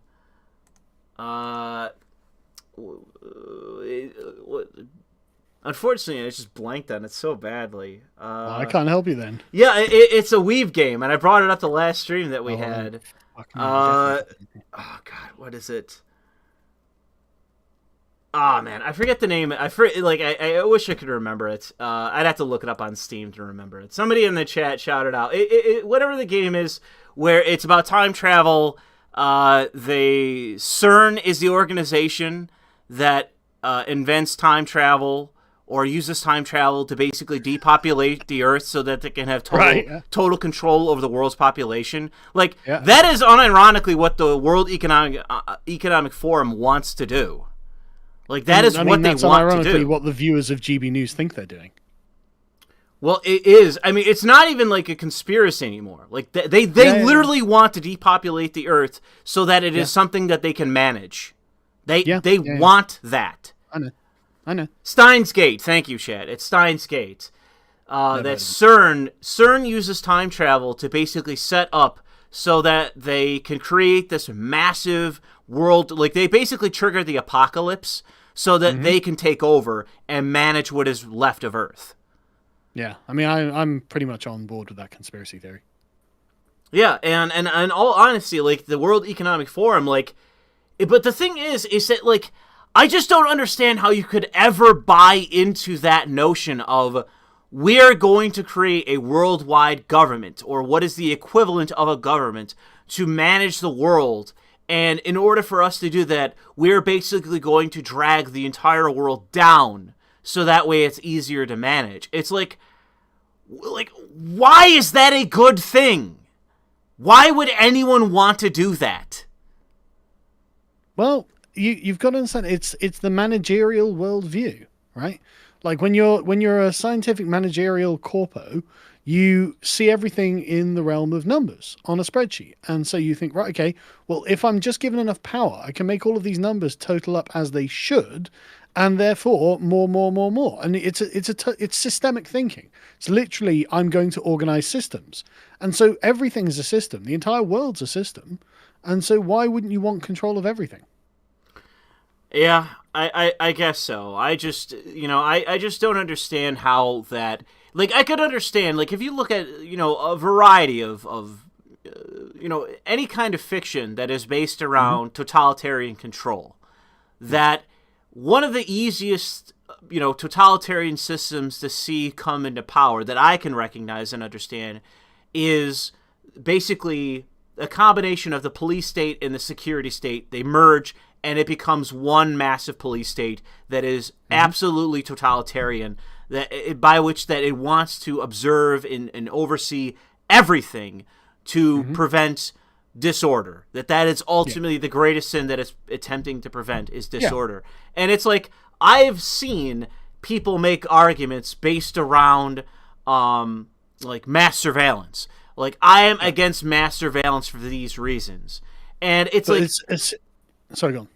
But in the process of actually talking about, like, well, this is what mass surveillance can do, I'm sitting there, like, I think there's a Joe Rogan where I was, like, out in my car listening to an episode of Joe Rogan where they're talking about mass surveillance. And they're like, yeah, they're going to impose this kind of mass surveillance, and it can track this, it can do this, it can do this. And I'm like, man, that sounds really effective. Yeah. That sounds great. We can think about all the disorder that we could prevent in these sort of things. So it's like, I can understand how people thinking they're going to do a good thing, in fact, bring about a horrible totalitarian system. Yeah. But it's like... But moreover, think about it, right? Like, when you take on the idea that a system needs to be perfectly ordered, then your attention is drawn to the things that cause disorder in the system. Yeah. And what causes disorder in the system? Well, the answer is very obvious. The thing that causes disorder in the system is people. Yeah. And so you become instantly anti-human. Yeah. The humans are the problem with your fucking system. It's awful. It's absolutely awful. And one of the other aspects to it as well is that even if you were to create like it's how these systems would become, go from authoritarian to totalitarian, is resentment towards those dancing on the line that you can't currently touch. That they're not necessarily doing anything illegal, but they're on that line, and you resent that. You resent this the fact. Is why it's the total control. This is why they're going after Joe Rogan. This is why Joe Rogan has to be stopped at all costs. Why? I mean, why the fuck would someone like Joe Rogan be the problem in any sane and rational universe? Like, there's no way. It doesn't matter what Joe was saying. The Trump administration would not give a shit, because they don't sit there and go, we need to control the entire universe. I mean, you never heard about Trump talking once about like any lefty podcast, right? Yes, they wouldn't care. They wouldn't care in the slightest. They'd be like, well, they've got their free speech and they're fucking stupid. Now what? Yeah, that would be the sum total of it. But when you're concerned about controlling literally everything, then everything's a system. And it's all controlled by narratives. Well, any threat to that narrative is a threat to the entire systemic project. And so Joe Rogan, 11 million people are watching him. Yeah, they're watching him talk shit. He's got no power, and yet he's a massive threat to everything they do. So this is not on, man. Yeah, I don't know. The thing that needs to be done is basically to find or to convince enough people, or to find a means by which to circumvent these people and their attempts at controlling everything, at least in that cultural respect of getting around them. And that's why it's so disappointing to see Gettr doing what it's doing, to see what Truth Social is going to wind up having to do. Like, it's not to say that things can't roll in a better direction eventually. But yeah, I mean, I don't disagree. You are right, obviously, but you just play with the hand. But the issue is that my big fear is that if you start on the basis of no, we're going to censor this, and these people, that person, these people are all banned. Like, my fear of that is like, if you start by that basis, by what principle or limitation or anything are you not going to inevitably bend the knee to the left? Yeah, exactly. Like, you're eventually going to be in that position where you have to. Yes, and that's the real issue that I have with Truth Social and with Gettr, is that, like, you may not be banning, I might not be getting banned yet, but at some point, if you don't actually take a principled stance on the issue, and fuck principle, how about it's instead even of some Machiavellian stuff. Yes, instead of might makes right is right. Okay? Yeah. Right wing is right. Fuck the left. Yeah. You know, take that stance for Christ's sake. You know, Christ's sake. Yeah, take a partisan stance for Christ's sake. You know, I'm not in disagreement, but all I'm saying is with Gettr, you know, like I think it's one of those, you play the hand you dealt, right? You know, it's like, I agree, it would be nice to have in the best possible scenario to have this optimum certainty, but I don't think we're going to get certainty. So I'm not too worried about it. I just, you know, do what you can with what you got. Yeah, I would say that basically the scattershot approach is going to be basically the best option that we're going to have going into the future. Yeah. That there is no silver bullet platform that is going to come into existence or already exists to be able to manage the mechanism by which that the right can actually start to create narratives that can take on in society that will basically win us the kind of mass appeal in a general audience that the left currently has, where you know the NFL and all these other groups, and you know Bank of America is going to be out there with, instead of pride flags, they're going to have right wing flags or something like that. You know, it's not going to happen, and so like, you know, I'm not spending any amount of time worrying about that. Yeah, it's just unfortunate in that way. I wish it could be the case that would come into existence with, like, I thought that Truth Social, if Trump had the right people around him and he managed it in a very savvy way, you'd be able to say the N-word online. It could have been a platform by which that it could have been a rock solid foundation that which it basically could be the soil from which a lot of life grows and that a lot of other stuff comes out of. But unfortunately, that's big picture, and with Trump, I don't think he really thinks that way. No. The thing with Truth Social, though, I mean, like, I just don't understand why, right? Why does he not learn? The big thing is the fucking, I mean, like, AI management of the program or the platform, that I can understand from a certain respect. Yeah, sure. It's big. You unless you're going to have like YouTube's operating mechanism where they have to literally have another company giving them money because they're so big and they have so many employees that they're not profitable ever. Unless you're going to have that, then you're going to have some kind of AI management of the program after it gets too big. But it's not that though. If anyone can raise the funds to not use Amazon Web Services, not use Silicon Valley, yeah. Well, that's Gettr. Trump. Yeah, no, Gettr as well. But Trump surely, could be the guy who's like, well, I don't need to use your platform, so I won't. But for some reason, he is. So it's like, why? Like, what was the point? Why bother? Yeah. When you get inconvenient, Trump of all people. They will all just collude together and pull the fucking plug. You know they'll do this. So what are you doing? Why are you wasting your time? Yeah.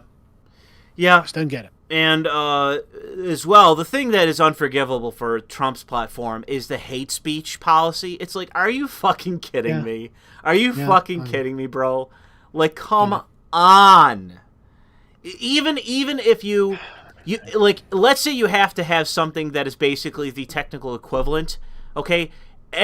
There must not be a sane person in the fucking room, because it's like, call it anything but hate speech. Call it anything but hate speech.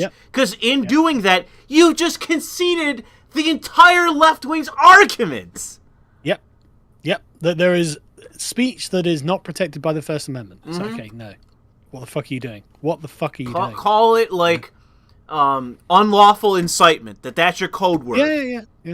Yeah. Come up. That took me a second to come up with. Yeah, anything that's not their language. But for some reason, and I just, like you said, I can't imagine who's advising him. But they're not very good. Yeah, it's just, unfortunately, that's the sign that you have a poor body of people working for you. That, I mean, maybe there was someone in the room that basically said, guys, call it something else. This is an incredibly fucking bad idea. Yeah. Maybe there was someone doing that. Yeah, maybe, but maybe not. I mean, it's unknown. They should all have been doing that. That's the thing. They should all have been doing that all the fucking time. Like, this is not a conversation you need to have. We've had the conversation, and, the left is wrong on speech. Yeah. Next question. Because the thing is that it's real. It makes it that much more difficult for you to come out and say, "Well, we're the free speech platform." Blah blah blah blah blah. When it's like, yeah, free speech but hate speech. It says it on your own fucking platform. Who are you kidding? Yeah. And it just and at the end of the day, you're just a eunuch running around at that point. Yeah, exactly. You're a eunuch saying that you're fertile. Yeah. But the irony being is like the only person who's really got this down is Torba. Yeah. People have been saying in the chat that Gab is basically the. They got walloped and then they learned. And the problem is that you look at the rest of the right and it's like, okay, you guys have been beaten half to death. Can you learn at some point, please? Yeah. And I just want to be really fucking clear as well, right? I've had a lot of dealing with the Gettr folks, obviously, because we've got the agreement that we'll promote them on YouTube. They, put us in their algorithm. They've been unbelievably kind to us. They're really nice people. I've met a bunch of them in person. They're just really solid Republicans, totally trustworthy, in my opinion. They're fighting the good fight. They're on the right team. But they haven't learned the lesson that Torba's had to learn the hard way. Yeah. Which is they will in more than one respect. In more than one respect. They will deplatform you, and they will be pleased with themselves when they do. They'll be like, we did the right thing there. Whereas I just don't understand why not. You've got millions of dollars. Set your fucking servers up. Set your own fucking servers up. Just make sure that they can't take you offline when they feel like it. It's very strange that they did not at least attempt to do that. Amazon Web Services as well, of all fucking outlets. It's like, oh my God, dude, what are you doing? Yeah, absolutely. I don't know. So it's one thing if you've got like a website, right? And it's just like a rando website where it's like, the Daily Caller or something. Sure. And, the Daily Caller goes offline for a day or two, gets a new web host, comes back up. Okay. That's no big deal. Because they're not supporting millions of users, and they don't need a massive infrastructure. So they could go to any web host for their website. It's not a big deal.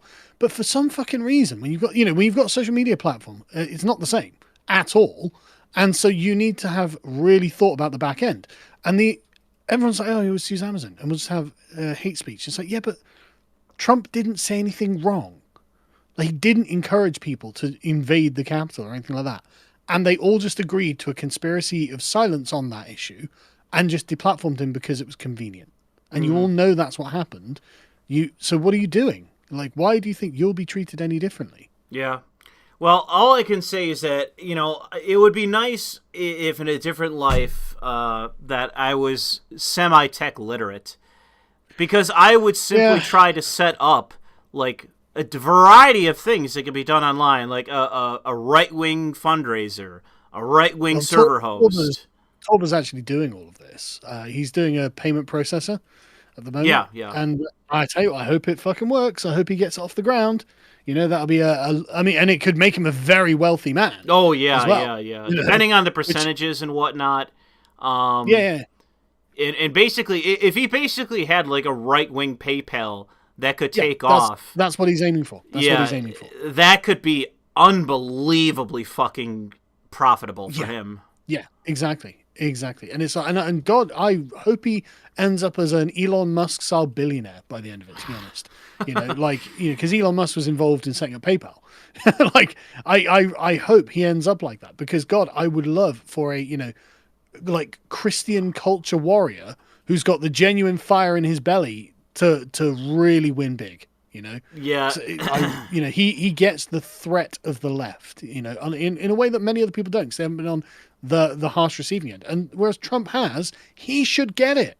He should get it. He should have signed up for Gab the second he got deplatformed from Twitter. Yeah. He should have signed up for Gab. He should be like, well, get fucked. Yeah, that could have honestly. That is one of the downsides of. I've seen people talk about this in the past, that with the right, that we are, that the right is obsessed with having like its own clique, its own internal, its own faction. Club. It's a club. It's where it's like, well, I'm gonna be Team Gab. Well, I'm Team Gettr. Well, I'm Team this. Well, I'm Team that. And it's like, never will they ever overlap.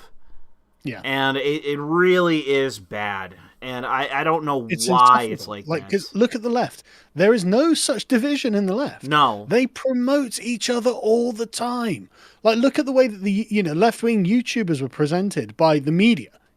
Oh, ContraPoints is doing great in a dozen different outlets. Oh, look, and Hassan Piker's just bought a new car. Look at all these, and it's like, the right just does not do this for its own influencers. The right doesn't promote its talking heads. It doesn't promote its own, same companies. There's no alliance there. There's two parties in which that I can understand why they want to keep that factionalism. It's the neoliberals and the Zionists. Mm-hmm. Those are the two groups that I have an understanding for why they want to keep their power and why they want to be the ones controlling things. Because I'll get over it, man. The neoliberals don't ever want a nationalist element to the right because they are literally anti-nationalists. Yeah. And the Zionists is because they think the money's going to go away. Fair. But it's something I guess we can call an authentic right then, because the neolibs, basically the internationalists. They're not what we're talking about when we say right wing. No, they're not right wing. They're not. No. I mean, these people are a combination of fucking libertarians, meaning anarchists, and corporatists. Like they honestly believe that like you and I are like, if you and I are nationalists, they think we are literally retarded. Well, no, hang on. No, now this is another thing, right? So basically, I think that the right needs to drop any essentially Enlightenment perspective on an ism, right? Like I would not call myself a nationalist because that's an ideological construct from the 19th century, and that comes with a whole lot of commitments that I'm not sure I want. For example, like it's expressly about power, right? And that means you end up losing a kind of aesthetic quality to what you're advocating that I think is important.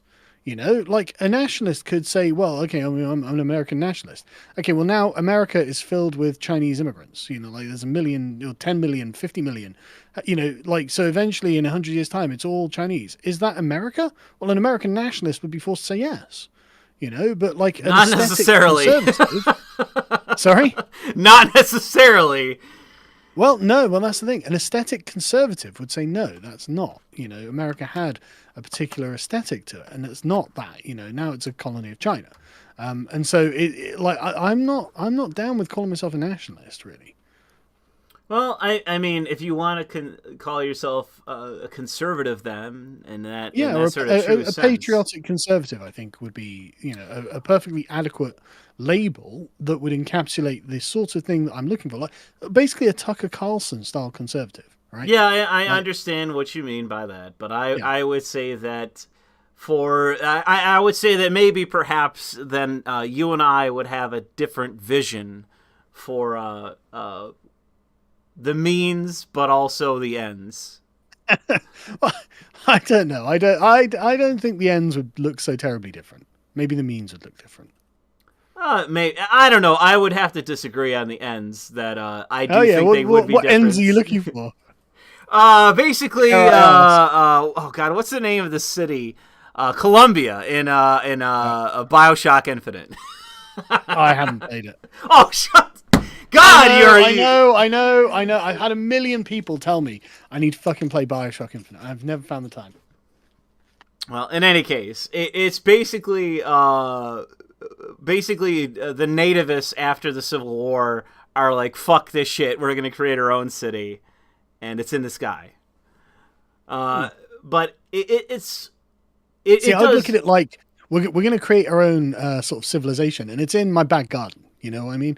Like it's local and parochial.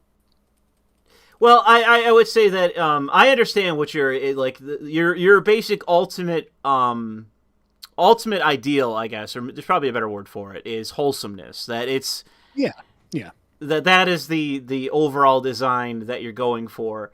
But I would say that wholesomeness would be a quality that is good and positive and necessary. From my viewpoint, it's not necessarily the ultimate. Well, you're a disgusting degenerate weeb, so what am I? Oh, okay. Are you going to deny your weebery? Sure. Oh, are you? Are you really? Yeah. I mean, what evidence do you have? That's all. That's the question I always pose. What evidence? The first thing that tipped me off was your avatar. The second thing was the background of this video. Oh, is that it? Is that it? Oh, okay. I just happen to have this image up, all right? I just happen to have that as my avatar. Yeah. I just happen to be talking about Weebury all the time. Yep. Like, all these coincidences just piling up, Louis. Yep. Steam name, other accounts names, just coincidence, man, all right? Yeah. The games that I play, the references that I make, just coincidence, all right? It's just non-stop references and coincidences. Non-stop. Well, I still say I've yet to see someone make the case. An actual case. I'm not convinced. What, you're a weeb? Yes. Okay. I haven't watched anime in years. That's the fact. All right. Oh, I believe Someone needs to make the case. Yeah. Anyways. Yeah. Where were we? Oh, yeah. But yeah, I would say that, the conservatism that you're talking about is something that would have a lot of different positive effects and that I would not ultimately be against, because it would basically be like the same ends where it's like you're turning society into one big suburb where it is families, it is people that can actually live in safe, nice areas and safe, nice communities where they know each other, they like each other. But just to be clear, when you say suburb, that's got terrible connotations of Walmart, right? I would be now. I'm not, and I don't have. Hang on a second. I don't have like a comprehensive plan or anything like that. So I couldn't say, it's got to be this, it's got to be that.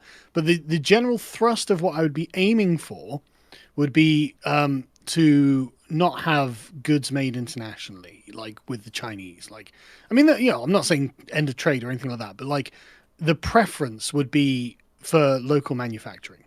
Yeah. Well, I mean, the end result would ultimately be the same, but I would say that like you're talking about sort of localism, that sort of thing, where that's the focus, and because it's pretty much derived from that. But I would say that unless you basically invoke Christianity as basically being like the ultimate prevailing thing, like that is the ultimate prevailing, I guess, what would it be, prism that by which you view through, I don't really see how else you would achieve that kind of result. Well, in America, that's probably something that could work. I mean, it probably would, but I don't think it'd work here. But in England and Britain, then I would ask the question: how then would you accomplish that in the UK? Tradition. Yeah, but what tradition? What do you mean, what tradition? Yes, what tradition? The ancient sacred traditions of England. I mean, I know you guys in America don't understand because you're a propositional nation, right? But we're not. And this is what fucking annoys me when I hear Americanisms being spoken through the mouths of English politicians. It's just like, well, look, listen, dipshit, we've got rules already. We've got rules for all of these things you're talking about. Like, there are ancient rules on how we treat gays in our society. Like, there's always been a place for these kinds of people. It's just not a progressive kind of place, right? It's based in the propriety of our country that's been here for a long time, and everyone instinctively knows it's right, and it's very much based on how you behave. Frankly, it's not based on these sort of abstract categories and like abstract rules that like apply to all people in all places and all times. A lot of the time, it depends on the individual. The individual's relationship with other people. It's on what makes them feel comfortable and secure. And so this is the thing. We actually do have something here that we can fall back on that's not religion. And ironically, right, David Starkey pointed out to me in our first conversation that basically the English have been venerating themselves as their own religion for centuries. I was like, oh, that's a good point, actually. Like, if you look at Westminster Abbey, it's not really full of religious monuments. It's full of dead, famous Englishmen.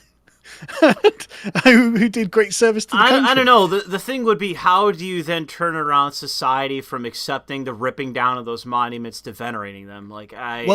Okay, well that's actually very easy because the ripping down of the monuments has gone down really fucking badly here. Uh, Nobody is happy with it. It's a really, really unpopular thing. Even like the Colston statue, no one knew who Colston was, but they knew that statue was 200 years old and therefore it should be left alone because the mark of respectability in England is age. If something's old, it is worth something. It is valuable, and it shouldn't be touched because of that. It's just that there is the natural instinct of the English, in particular, is to, if something's been around for a long time, we'll leave it alone because it's obviously got some virtue to it. And this is not hard in any way to assert. And the fact that the Conservatives were not asserting it is actually an abomination. Like, people were pissed off, really pissed off, that the Conservatives were just like, what, why aren't you doing anything about this? Why are you allowing a mob of radicalized children, basically, to tear something down, to damage the propriety of our country? Like, this is wrong, you fucking idiots. This is our heritage. This is a huge deal over here. Like, America's just such a different country. I know you don't, like, necessarily think in these sort of terms, but over here, and in France as well, in fact, in a lot of ways, like, it's and probably a lot of other places in Europe as well that are just really. I mean, I say that I can understand what you're saying, but ultimately I have to disagree because I mean, whether it's the UK or in France, with the amount of churches that were burned to the ground and fucking nothing happened. Fucking nothing happened. Like, something did happen. Resentment is building up. I guess. I'm just saying that in the United States, if what was going on overseas was happening here, especially to the degree of, like, the volume that it was occurring, you would see an explosion of terrorism and vigilantism around that. Because of the Black Lives Matter riots, there was armed white men on the fucking streets. Yeah, but you guys you're an ideological nation, right? We're not an ideological nation. No, European, well, France is actually, but even then, France is playing at being an ideological nation in many ways. Yeah, France is a very traditional nation in other ways, but in England, we're not an ideological nation. We're a very habitual nation, and so that's not the way we do things, right? And it's never been the way we do things. But that doesn't mean that people aren't paying attention, and it doesn't mean they're not fucking furious. They are. I mean, I've spoken to them loads. The issue in your country that I see, honestly, is that, like, okay, we want change. Well, how the fuck do you change shit? Well, who the hell are you going to vote for? Yeah, well, that's the point, though. People have been furiously voting Conservative on the premise that maybe they'll do something, and they're not, obviously. They're making everything worse, obviously. And so that's a great question, and it's a real issue with, honestly, I think, and it's mostly, I think, the boomers, frankly, who have got it, for generations in England in particular, you basically voted for Labour or the Conservatives. That was all of 20th century politics, is either voting Labour or Conservative. Because, I mean, at one point they did actually represent different things. So there was a sense to it. And you also got these communities who are like, well, my grandfather voted Labour and my father voted Labour, so I vote Labour. And it's like, literally carrying on the tradition of voting for Labour, right, and voting Conservative. It's literally like that here, right? And for Boris to have won over a bunch of the northern shires and northern cities and towns, that was like, I don't have a good way of describing it to an American, really, right? It's seismic that the English would break their tradition of always voting for the red and the Labour vote, the Labour Party, but they did it in defence of an even older tradition, which was the sovereignty of England. And that came before, like, their grandfather's tradition, And so, but it's layers upon layers of tradition that are being played out in British politics. And the fact that, literally the Conservative Party doing everything the Labour Party demanded, people like, not happy with that, I'm going to vote Labour next. It's like, what the fuck are you doing?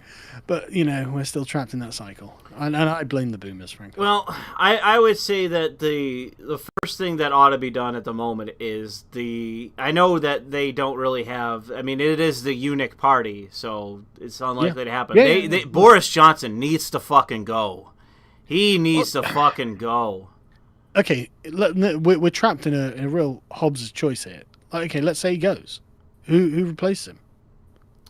I mean, can you? Is it worse? It could be, but I don't know by what degree it could be worse because the guy, huge amount, right? The guy is literally some fucking cuckold for his girlfriend. Yes. He yes, just does is. whatever the fuck she says. Yes. Yes. But the chances are he'll be replaced by someone who actively hates Britain. Well, I mean, So what now? I don't know. I mean, would the party basically nominate somebody who's basically going to eat a next election loss? Well, I mean, you've got Rishi Sunak, who governs like economically like a Labour tyrant, right? He just spends money like it's going out of fashion. Or you've got Nadine Dorries, who is literally fucking retarded and also governs like a Labour tyrant when it comes to speech. She's the one who wants to bring in the speech codes. Or you've got Sajid Javid, who literally wants to have Netflix deplatform Jimmy Carr, is desperately looking for Labour approval.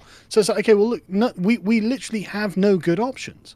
Like, none. Not one option that we have presented to us is a decent option. Ironically, Boris is actually the best we've got because, like, Boris is weak. He is a total cuck for his girlfriend, but in his heart, he likes this country, and he's got a very long history of knowing the right thing to do and saying it in newspapers and being like, oh yeah, it would be, I would never accept a vaccine passport, blah, blah, blah, blah, blah. And yet then almost bringing in vaccine passports and shit like this. And it's just like, right, okay, so it's not that he doesn't know what the right thing is to do. It's just that he's such a fucking moral coward. He won't do it. Now he's been given all of the power ever needed to get everything done. He could do it he could do it all tomorrow. If he was Tony Blair, he would literally sat in Parliament just legislating like a fucking madman. Like exactly like Tony Blair did when he first came to power. He just started legislating like it was going out of fashion. And it was just like, okay, Boris, do the same, but just undo everything Blair did. Yeah, I mean... go fucking wild. Credit to him for doing that. For Tony Blair, yeah. Yeah, gaining power and then going, I'm going to do whatever the fuck I want. And then doing it. Yeah, I mean... You can't fault Tony Blair's abilities as a politician. There's a reason, like, you should go on Academic Agent stream again, by the way. There's a reason AA calls him the Dark Lord, because he is the Dark Lord. He really is.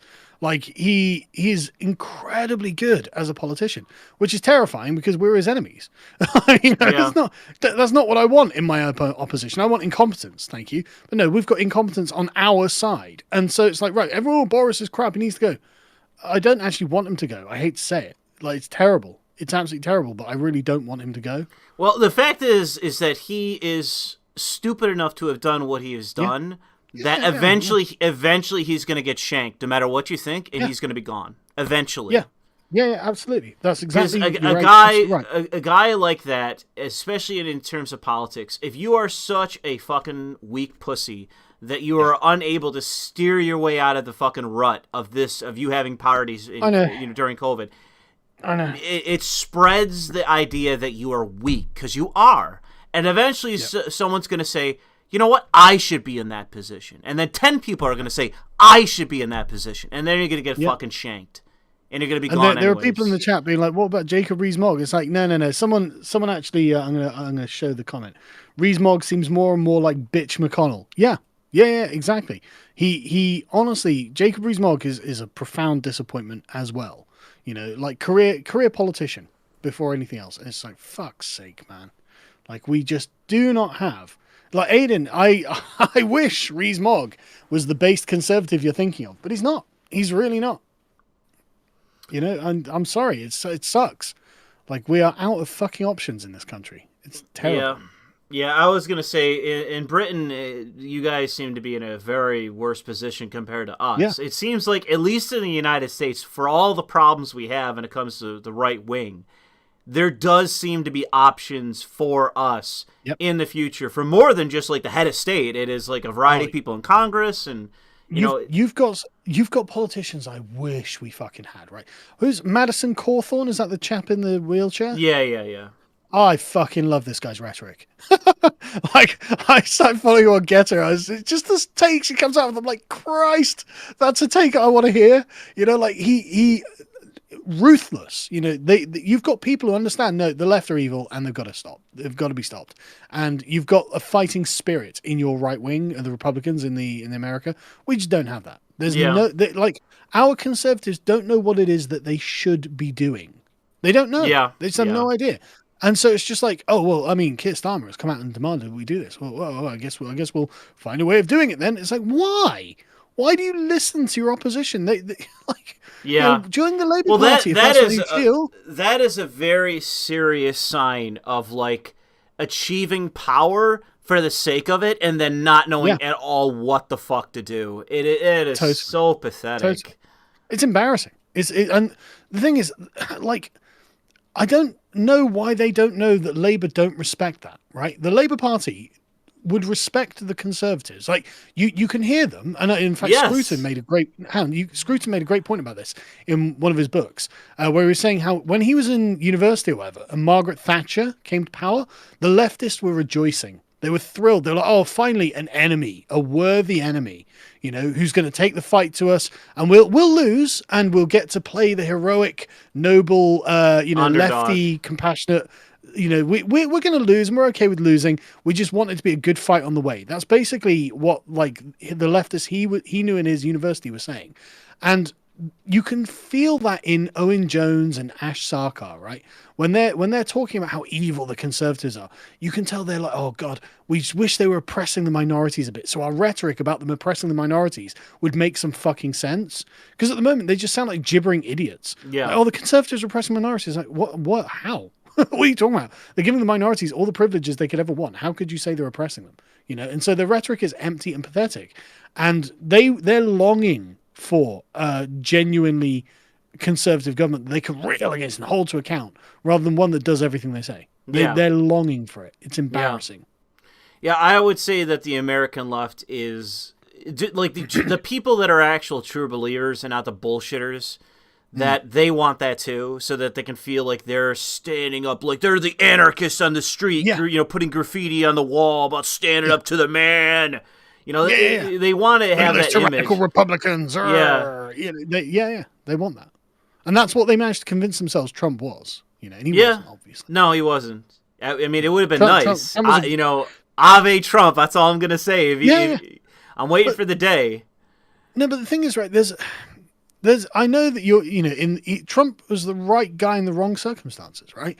Like in like the sort of, go back like 15, 20 years or something, a Trump would have been a great leader, right? Because he governed like a moderate, right? And that's what you actually want when you didn't have like a non-stop demonization campaign from the media. You want someone who will govern like a moderate, because that's what keeps your country intact, But now it's win or lose. Now it's like someone's going to win and someone's going to lose. And if the Republicans don't realize this, which I think a lot of them now do actually realize this, especially the younger ones, at least you're going to have like the fighting spirit, right?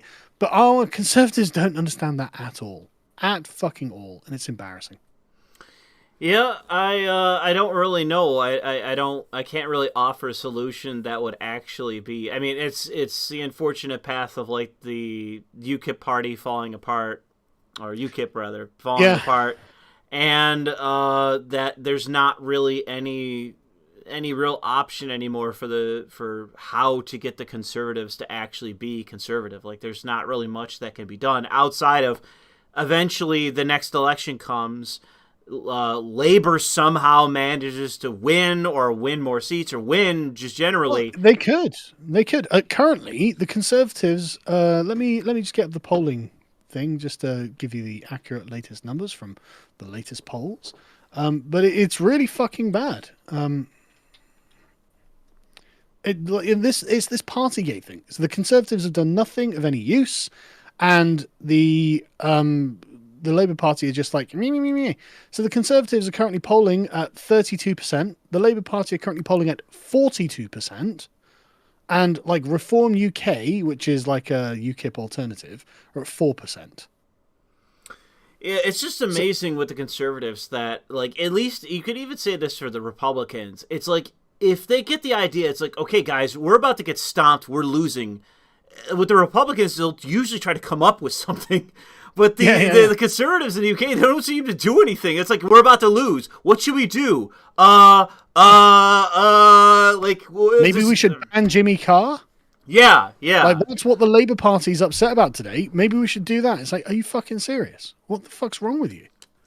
Like it's maddening, and there's nothing that anyone seems to be able to do because the Conservative Party seems to be fucking impervious to taking All I know advice. is that I need to get a visa in the UK and become a strategist and just do nothing and get paid hundreds of thousands of dollars a year. Or just literally Google whatever's on the Labour website. Yeah, like, you go do on that, Twitter please. and be like, "Hey guys, do this shit," and then I'll collect my $50,000 a month. Yeah, exactly. It's fucking maddening, and it's just there's just nothing. They're not even like they don't even do like corporate shit like the American Republicans would do. Yeah. They would, like the American Republicans at least have some narrative at all times, right? Yeah. But our guys have no narrative, and they don't even realize that having a narrative is how you win in politics. It's how the left is BTFOing them constantly. They don't seem to understand it, and it's just like, what? How are you guys professional politicians? Like it's god, I'm just going to keep going on if I just don't stop. But it's I can't stand it. They're fucking useless.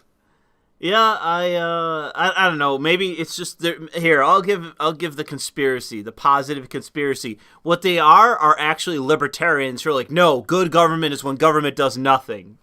Boom. Fuck you, Carl. How about that? Oh well, I would like. How do we end up with lockdowns then, you bitch? Oh, that's right. Yeah. If good go, I mean, and I would agree. Yeah, I would agree. Why are my taxes going up to pay for the NHS then? Because seriously, in April, I know. Well, that's the funny. That's like the funniest aspect. It's like, by the way, funny. Hey, I'm a conservative. Raise those taxes, conservatives. Yeah, that's super Boris conservative. explicitly ran on the platform of not raising taxes. But the thing is, guess what demands it? That's right, the holy NHS. If we don't raise the taxes, the NHS collapses. I'm like, okay, okay, fine.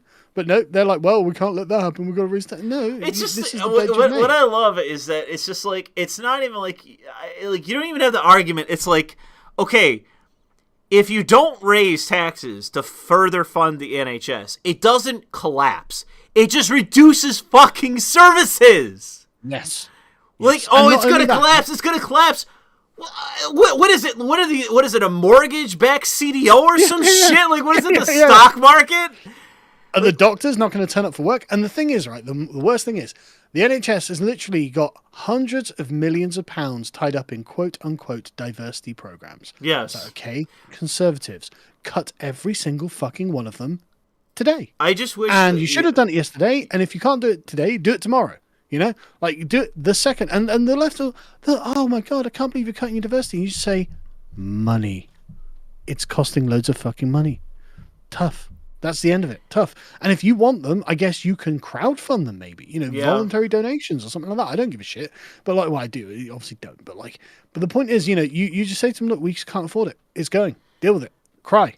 People's taxes are going down for once. Yeah. How about that? If I was on GB News, that would be one of the things that I would prod at from an American perspective. It's like this giant, massive, bloated piece of shit program that is in many ways like many of the Gibber programs we got here. It's more, it held the UK hostage. Yeah, well, I mean, it's just dramatically worse from a healthcare perspective. And I actually debated somebody at work about this, about like he wants nationalized healthcare or universal healthcare. I was like, I know people that are British, and the NHS is a piece of fucking shit. It is going to take down the fucking nation. Now, just to be clear, right? It depends where you are, right? So the quality of the service varies, right? And so in a reasonably well-to-do area, the NHS is a good service, right? It's just it costs the fucking earth, and it doesn't have to cost the earth, and it's one of those things that you're not allowed to criticize. So it's a sacred fucking cow. So it's not even that it's necessarily a bad service. If it was a really bad service, that'd be fine. You'd be it'd be a lot easier to attack. If it was legitimately just a shit service. It's not a shit service. That's the thing. Like every time I've used the NHS, it's been great. I'm not going to lie. I've had no problems, but then I live in a reasonably well-to-do area. When I say well-to-do, I mean like lower middle class. I don't know. This sounds like cope. This sounds like cope. No. Look, because you'll get chewed over for misrepresenting what the facts are, right? And it is the fact. Don't give a fuck. No, yeah, but I want to be persuasive. All right, go ahead. And I want to get on board those people who are again, you've got to understand, it's a cult, right? People have been programmed to love the NHS as if it's their mother. You know, you can't just sit there and go, yeah, the whole thing's shit, get rid of it. No. You've got to take a sensitive and nuanced approach if you want to have results with this.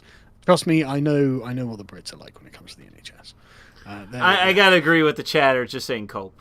I agree. You could style it if you want to say that you have to, for optics reasons, defend it. But it's like you're basically you're basically sounding like somebody defending the Department of Defense because, hey, well, we do need to police the shipping lanes in the Pacific. It's like, I understand that, but it doesn't change the fact that I'm not saying you're not right about the overall critique of the NHS either. Right? It needs to change. I think that if you basically like the gold-plated surface looks good and you say, well, it does function. That is true. It still manages to function. But I would say you chip away at the gold plating and you look within, and it is going to be the moral equivalent of the rape gangs. That it is going to be I don't think it's quite that bad. Yeah. I think you are going to find a genuine injustice. I think and I honestly think if you look within the NHS, you are going to find unbelievably fucking insane fraud, corruption, negligence, incompetence that's all covered up. Yeah. You absolutely would. You're absolutely right. Yeah, that's true. Because I know this from the American perspective, especially like the DoD. The bigger it gets, the more bloated it is, the higher the budget is, the more it has the incentive within itself to cover up every fucking fault. Mm-hmm. So I mean, that's totally true. Yeah. I guarantee you that there is unbelievable billions of dollars of fraud going on. Yeah. Guarantee. Because who the hell is going to fucking catch it? Well, absolutely. You know, that's the real issue that I would see of the many with the NHS from an outsider's perspective, based on what I know about how government works. It's that the bigger it is, the more of a sacred cow it is, like in the United States with the DoD, with defense spending, that there's trillions of dollars in fraud within the DoD. No one gives a fucking shit. Why? It's the DoD, the sacred of all cows. Yeah. So I guarantee you, you're not wrong on that. There's going to be doctors raping kids that are patients. There's going to be billions of dollars of fraud. I don't know about that. No, Bet me. I'm not saying it's not. Bet me, and we'll see. We'll see who's proven right. Okay, I'm shorting the NHS because I am saying that there's pedo doctors within it raping children. If there was one person I could get to do an audit of the NHS, it'd definitely be you. Well, the thing would be that, like, it would basically be like investigating the unions when they were controlled by the mafia. That would be the equivalent. That you would have, like, because all they would do was, like, you'd start to investigate and then they threaten strikes. Or they do some sort of coercive tactic to try to shove you out. Because they're all covering for what is going on there, because they're all getting kickbacks, they're all getting paid. Yeah. You know, if you look at the United States and the many different Gettr projects, it's like based on even local fucking graft, local fucking corruption. There was a Gettr the politicians and all the people and the NGOs were like, well, the Gettrs need some housing. We need to build some Gettr towers. They need some housing. So we're going to build these 2 ugly tenement buildings, basically. And so what happens?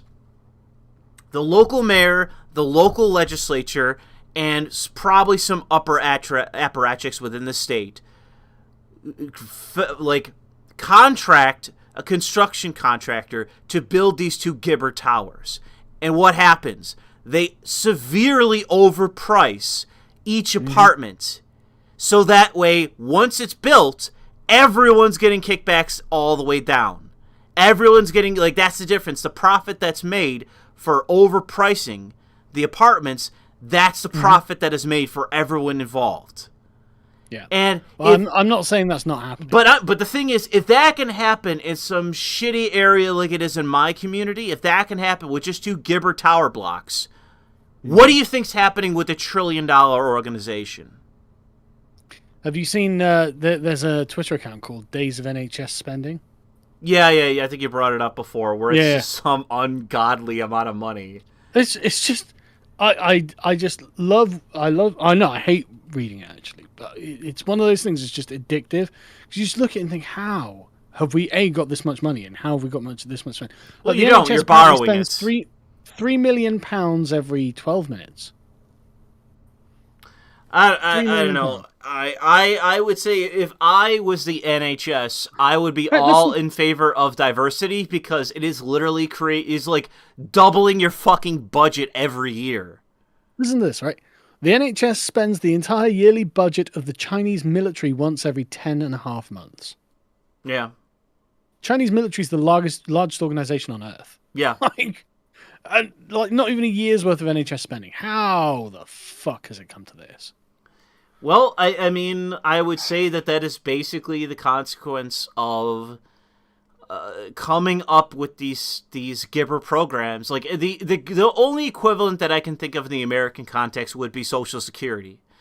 That it is the true Gettr where I don't even want to get rid of Social Security. That's how big of a Gettr program it is, and how much of a sacred cow is that I don't even want to get rid of it. I just want to get rid of Medicare. Because you could actually why don't have... you want to get rid of Social Security? Because it would dramatically increase the rate of poverty among the elderly who made really stupid fucking decisions with their lives. Oh, hang on a second. Whose fault was that? Theirs. Well, then why do I care about that? Well, I mean, that's the thing. I'm a cuck for at least the pension aspect of Social Security. The thing is though, like there is a use for the NHS as well. Yes, it's fucking providing health insurance and providing healthcare services. No. Listen. In the strategic grand narrative, right? As in, to save the NHS, we have to end immigration. That's actually a pretty strong argument. Yeah. And it can be made, and it should be made. And I mean, maybe this is one that I'll make on GB News if I ever go on it. Because it would be a persuasive thing to their audience at the very least. It'd be nice to be able to put that out, because it's like, it is true that the NHS is inevitably costing people who didn't pay for the service, like they're taking up money that they didn't put into. Right? It just gives me this idea of at least transferring it to the American context of giving like this Nixonian speech in like from the desk of the Oval Office saying, "Vote for me or I'm gonna fucking eliminate Social Security." Oh man, well, that would be a pretty base tactic. Again, it's the oh god, what's the name? What's the guy from the Star Wars? The guy that runs the Death Star. What is the name of that? Palpatine. No, not Palpatine. Somebody in the chat shouted up the name of the Moff. What's his name? Oh, Tarkin. Tarkin, yeah, that's right. Yeah. General Tarkin. It's the perspective of Tarkin of using fear. And I gotta just say that thinking about it, it is not optically the best thing to do. But when it comes to like, you're thinking about all the different ways in which that it could work, like all the different things of all the policy things you want to change. God damn, is it just such a palatable tactic to use? It is just so good. And that's all I can say is that because I was thinking about it the other day. I went for a short jog, and I was jogging, and I was thinking like, what about this? What about this? What about this? And I'm like, God damn, it is just so good. It is so palatable. It's not optically speaking the best thing to utilize, but everything else, when it comes to efficacy, it is just the goddamn gold standard for achieving what you want achieved. Yeah. Unfortunately, none of us are in a position where we can do anything of the sort. Yeah, so. It's too bad. But maybe one day. Maybe one day. It'd be nice. Yeah. It would be nice. But that's all I can say is that, yeah, someone in this the chat said Louis Le Vau. It's like, well, I mean, it's not exactly. I mean, Hobbes would be more honest take of it. It's not even a matter of like Hobbesian sort of, well, this is what needs to be done. I'm just saying, no, it needs to be done. Anyway, I hate to say it, but it's coming up to midnight, so I'm going to have to go. All right. Is there anything that you want to end on? Anything more you want to say before we go? No. I look forward to reading the suggestions. If I were to be given a national TV platform, what I should do with it. Okay. I'm very Okay, very man, interested now in it sounds hearing.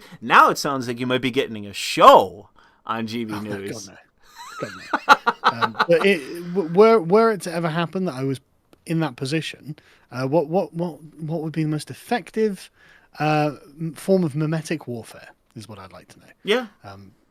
Yeah, because I mean, one day, who knows? Fucking stranger things have happened, I'm sure. Oh yeah, And I'm sure it's purely in the like analytical or the antithetical. Like this is oh yeah, purely abstract, not something that's yeah. likely to happen. Well, I mean, honestly, if I was asked, I'd be likely to just turn it down for the fear of the Eye of Sauron just falling upon Oh us. no, you got to do it. Because You gotta be like every other fucking Politico, dude. You need to go on there and then just say whatever the fuck and then end the segment with like saying go to lotuseaters.com. Like that's what you need to do for the sake of just doing that. but like we're doing very nicely. No, but do better. Good is not enough. God damn you. Yeah, but it's the tall blade of grass that gets cut first by the lawnmower, isn't Fuck it? that, dude. It's one of those things where if the opportunity presents itself, I'd be very much in two minds. No. All I'm But, saying is that if in 10 years that you are not driving a Bentley, I disown you. I don't want to drive a fucking Bentley. Jesus Why not? Christ. Why? Because it's ostentatious. Who gives a fuck? I give a fuck. Nah. I don't. You have the wrong priority, man. No, listen, right. I don't want my kids thinking they've got money coming. They haven't got any fucking. You don't want them to go to Eton? Hmm? You don't want them to go to Eton? Sure, but like. Well, then how are you going to do it? Yeah, but when they get there, I want them to realize that they were not the children of wealth, right? Well, whatever. They can do whatever you want to tell them to do that. Well, you need to fast track them so you could be growing old as their prime minister. That's what needs to occur. Fair. Yeah, fair. And you're only going to get that. You're only going to get to that avenue by being ambitious and getting that Bentley and advertising your website on GB News. We'll see. Anyway, man, it's been good fun as usual. And, yep. Thanks for stopping by. No Game Awards. I'm very impressed. Yeah, I did it. I went the whole stream. Now, when you log off, don't get your channel deleted. I need to be able to read these comments afterwards. All right. Yeah. I need to be able to read the comments afterwards, so don't do it. All right. Well, thank you for stopping by. Anytime, man. Take it easy. Yep. Bye. All right, so that's the end of that call. I want again like to thank Carl for stopping by. I think that was a good conversation. We got a bunch of super chats we got to go through. Hunter Count says, "Heavy is the head of he who wears the crown." Buttworlds Man says, "Good afternoon, my fellow niggers. Carl, when are you going to stop being a quarter nigger and upgrade to being a half nigger?" Louis, play the video I just sent you on Discord. Let me get Discord back up.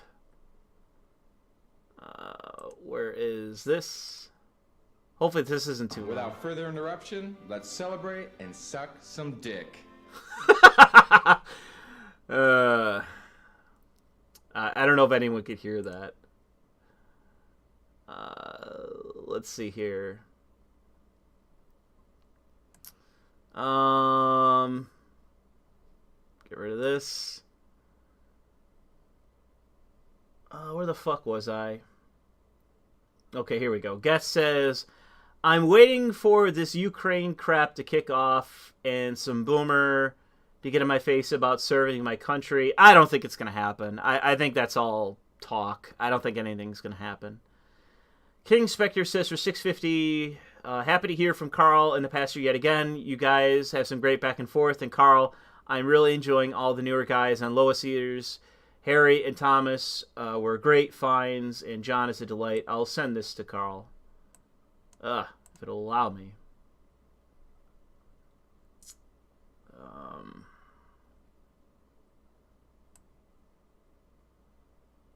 Come on, computer, let me highlight this. There we go. Let me send this to Carl.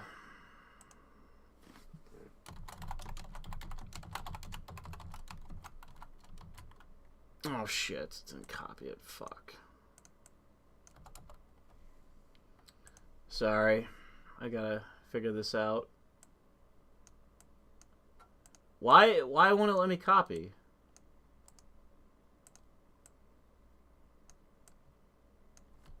Alright, hold on. Let me go on a different page. There we go. Where is it? Nope, that's not it. There we go. Okay. Alright, sent that to him. Let's get back. I wonder if I should play some music in the background, because I'm thinking about it, because I'm... excuse me, I'm currently playing a game. And I was going to play... It's got like an unbelievably good soundtrack. Let me look that up. I'll play it in the background. I don't give a fuck about copyright.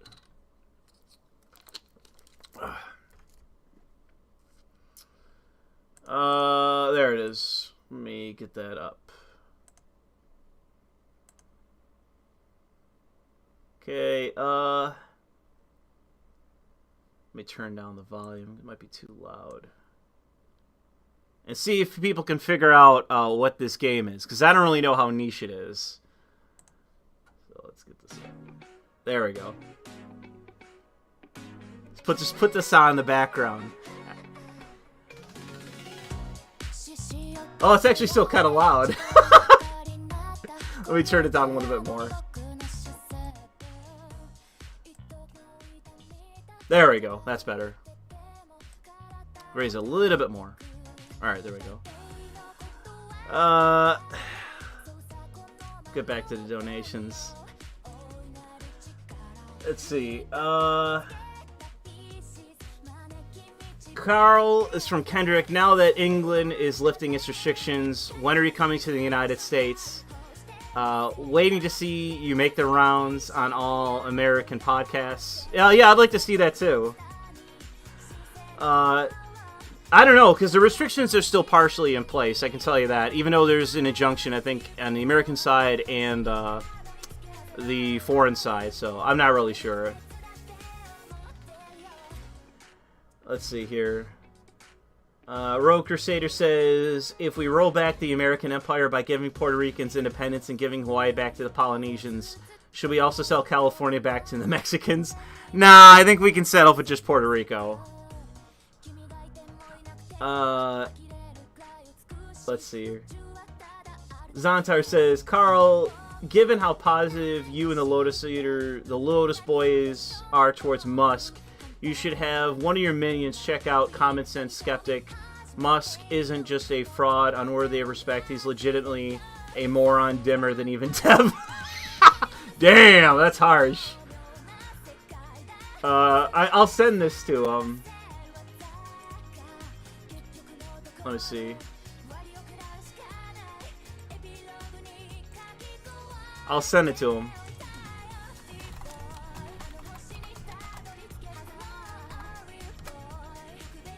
Alright, I sent it to him, so you can't say I didn't. Has anyone actually guessed the music yet? No one's gotten it, it seems. Yeah, I guess I found the niche of niche games.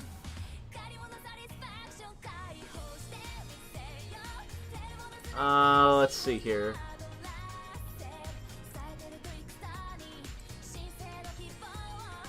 Nope, that's the wrong page. New York Joggers Association says for 657. What's up, my individuals who are allowed to have dreadlocks? I saw the apology video pop up on my feed. Didn't want to subject myself to watching it. Please link if there's anything worth noting from that vid. Not really. It's really not that big of a deal. He's just like, oh man, I know this is fucked up, guys. Blah, blah, blah, blah. It's really not that impressive or noteworthy. So here's a hint. Here's the same song, except for it's by a different vocalist. So it should give you a hint. I'm surprised no one's gotten it. Because there's actually quite a few people in here. I wonder if I could play a more popular song that's from it. It's not Persona. Not Nier Automata. Not Honey Pop. Nope, no one's gotten it. Here, I'll play a more popular track. Here is the main combat song from the game, and this is very early on. So I'll play this. This is the only hint that I'm going to give. Anyways, where was I? Let's see here. Ryan Miller says, the part that disgusts me is this culture of commercialization of public appearance. Be nice to see people have backbone instead of just giving corporate crafted apologies to disingenuous people.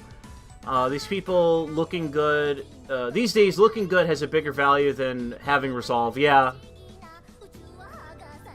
Idolmaster? Does that game even have songs? Or am I thinking of something else? Nope. It's not from Catherine. Nope. Bible Black.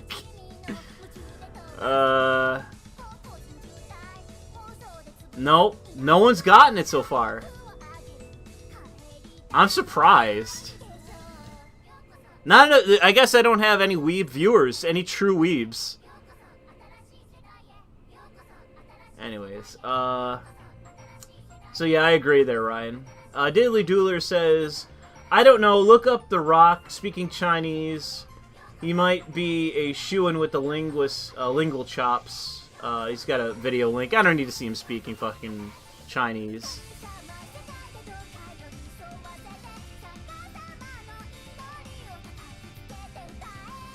Genshin Impact? No. Oh! Somebody got it! Roosevelt got it! Roosevelt, congratulations, you got it. You're the first person that I see say it, so he got it. Roosevelt in the chat got it. So thank you, FDR, you got it. I assume, or that or Teddy, whichever one you are. You got it correct. Anyways. Let's see, where are we? Nakavine says, Louis, it's about time you realize the Dems can and will print votes over the billion with a B. You have no elections. Also, stream with Uzulu. Join Cabal? It's time you fuck. What is Cabal? Join a Cabal? We were the Cabal. That's what I used to call us when with our group within Sargon circles. I don't. Uzulu has to reach out to me. I don't even know where he's on or where he's at. I don't really have any connection to him. TV up rises, Cabal prevails. I don't know what that means. Get says a certain German chancellor had the lizard brain, charisma, and theatrics down very well. Yes, he did. He was a very good rhetorician. But World's Man says, Oy vey, ma white population, I wonder if feminism and women's suffrage has something to do with the root of all these problems. Yeah, I agree. Jack says, Louis needs to take the Hispanic pill. Yes, the whites are disproportionately pushed down, but part of that is white women are horrible. No, I can say that my exposure to white women is that about 15% of them are horrible. Hispanic women are usually based in family pill. Join me, Louis, get a Hispanic wife. I don't know. It seems like a lot of Hispanic women have a trashiness issue and a weight issue.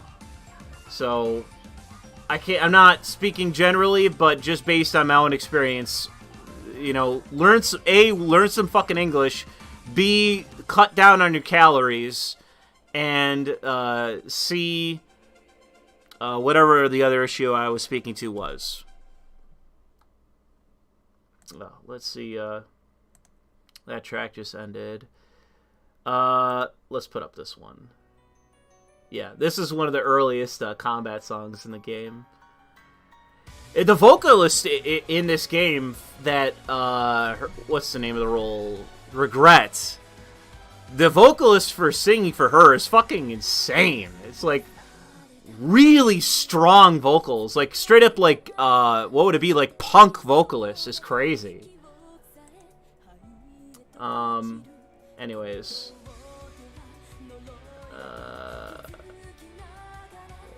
Hey Louis, for Cowboy says for $25, how's your government job treating you? It depends on the day, honestly. Some days are good, some days are bad. It's just, I don't really give much of a fuck. I'm just there to collect a check. My government job was killing my soul, so I quit and went into the private sector. Same pay, but I'm much happier. Well, I'm glad that you are. Also, you ever going to buy that rifle shotgun? Sargon, I hope you and your family are well. I don't really know. We'll see. I'm just kind of trying to get things... Things are... With my job, things are about 75% of the way that I needed them to be. COVID has really resulted in things being all fucked up. And I need things to finish up where I'm in a safe position. I probably won't be in a good position until... this August. That's probably where things will finally be squared away and I'll be in a good position. But until then, I'm just kind of in a touchy position where I have to watch what I do.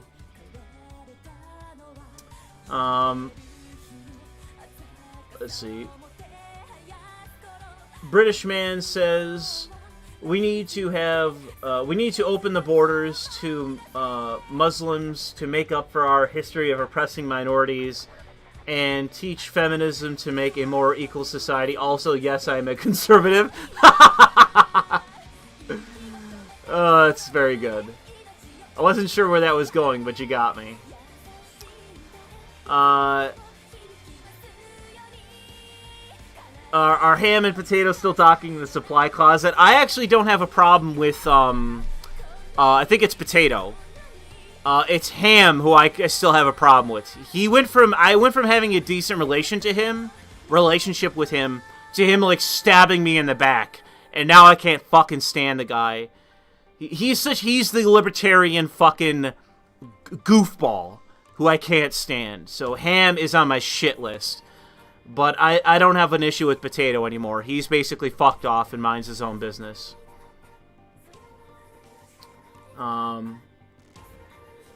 Let's see.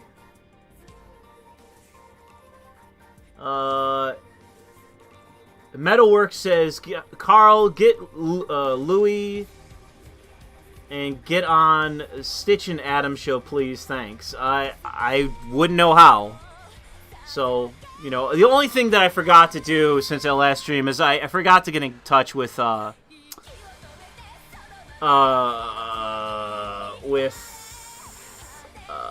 what's his name? Oh my god. I'm totally blanking.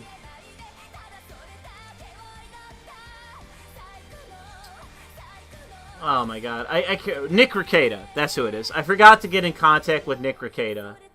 So I will get in contact with Nick Ricada to see if we can stream together. But these other people, like, unless I'm directly following them, I don't know how to get in contact with them. There's not really much that I can do. Anyways. Let's see here. I think, let's play the remix of that one. Yeah, let's do the remix for that one. Anyways. Where are we? Icefire says, hey Louie, unfortunately I can't watch live, but I will catch up later. Cheers to you and Sargon. Also merch when.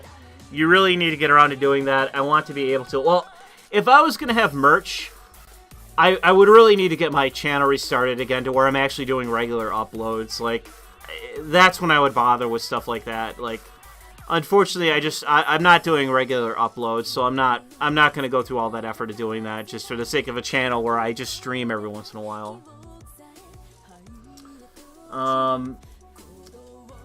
Let's see. And I want to be able to wear a pop collar shirt with lollies on it that says charcoal or lead. Oh shit, now that's a great idea right there. a lowly offering you, the ability to grill or to eat a bullet. That would be funny. Like, choose one to eat. It's like the option is like charcoal grilled steak or a bullet. That would be funny. Oh, man.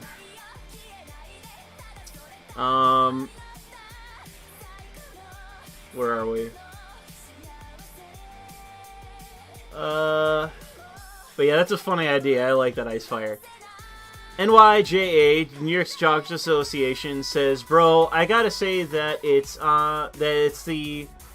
the people that cause disorder in society. Please explain that to my idiot Australian friends. Every time I ask them why COVID-19 mandates aren't working, they blame people for disobeying. It would work if only people would, 100% of people would conform." I mean, it basically, I mean, they're just approaching it from the position of, like, that's what, like, I would say that for your equivalent would be, like, Aboriginals. If they do a disproportionate amount of crime there, use that as basically the moral equivalent. It's like, well, you know, we wouldn't have a problem with crime if, you know, Aboriginals weren't doing a disproportionate amount of the crime. Like, that's what you're saying. You know, is that what you're saying? And they would obviously disagree, but it is basically the same arguments from the position of, well, we wouldn't have X if not for Y. And it's like, no, well, obviously with the issue with COVID is that it's a disease. People are going to get it, and not everyone's going to have the same result. Like, my mother is one of these people who's obsessed with it because she's had, like, several coworkers that got sick and then die. And it's like, okay, are they people that are fat smokers who have, like, breathing disorders? Yes, yes, and yes. It's like, yeah, no shit they fucking died then. Yep, Copcast is coming. For people asking about it, it's coming.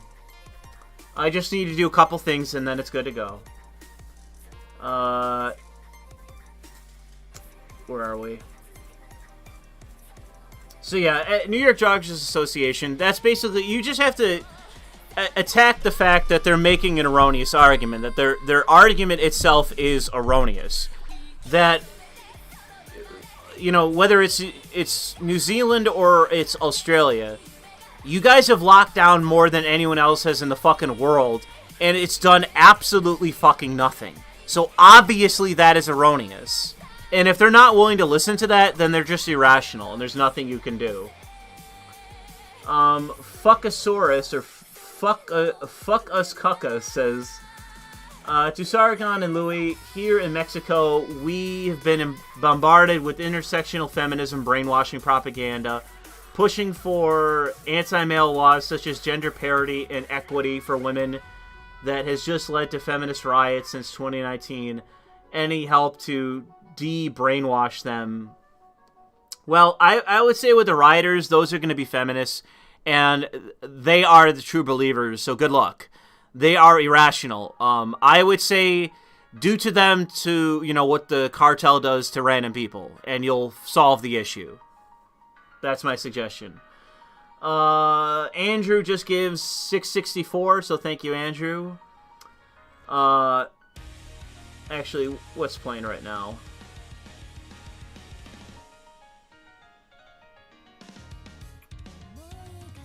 Alright, I'll do the X, I think it is, version of this. Let's see where we're.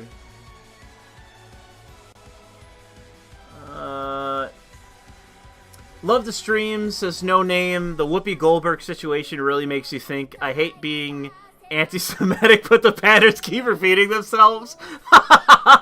Well, I mean, that's the thing, is that basically she went up against the original Gibber NGOs. Like, these NGOs have been around since basically the 30s in some respect, and she went up against them and lost. And it's no surprise. So yeah, I mean, it is true that, I mean, she did say something that was ridiculous, at least in the respect of how she presented it. Like, the argument that she was giving was just so dumb in its articulation that it's no surprise that she got cleaved. But it still goes to show you that despite all the pro-black shit, if you're a black person and you got an opinion about Jews, you better watch your fucking words or you're gonna get fucking cut down. Because they are the original Gibber NGOs. And they will fucking come for you.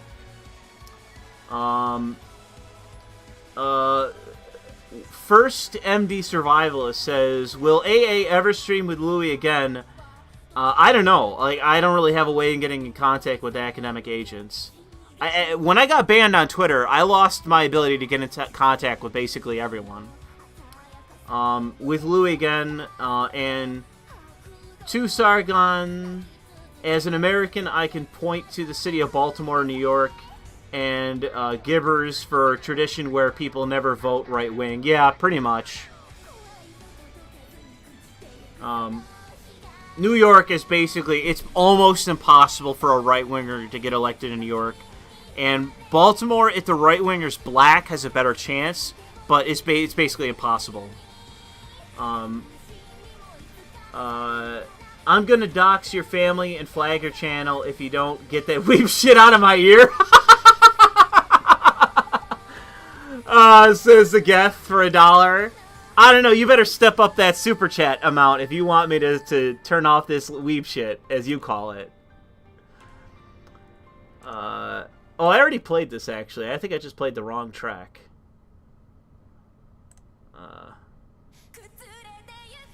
There we go. There's a remix for you. Anyways, where are we going? But Worlds Man says, I'm contacting Ricada about trying to get you in touch, and the best way to do so is with the Twitter account. He's a faggot when it comes to emails. I'll just hit him up on Discord. I'm banned on fucking on Twitter. I can't contact anyone on Twitter. I am banned. Let me look up Nick.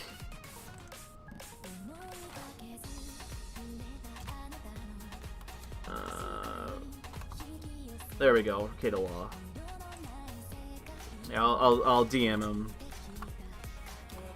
I've got a lot of listeners asking for me to join you for another stream. Let me know if you want to hang out sometime, bro. Oh, misspelled listeners.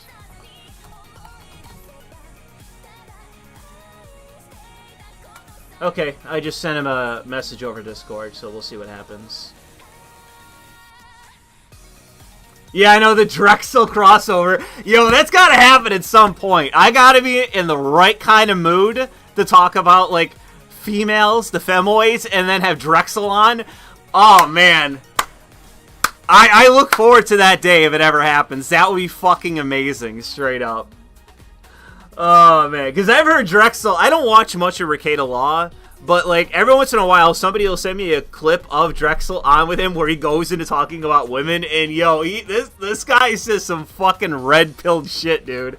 This guy might be the most red-pilled guy out there when it comes to women. It's crazy. Oh, man. Anyways, where were we? Yeah, just, Butt Worlds Man said he's gonna contact Ricada. Alright, well, I messaged him on Discord, so if he gets back to me on Discord, I can talk to him. And I'm willing to go on with him again. It'd be cool. Get this out of my face. Streamlabs. Did I miss a super chat?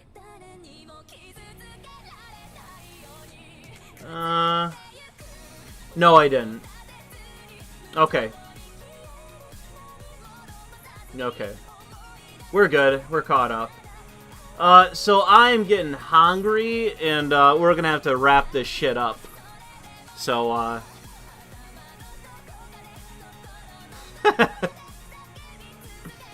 we'll finish up the music with this last one.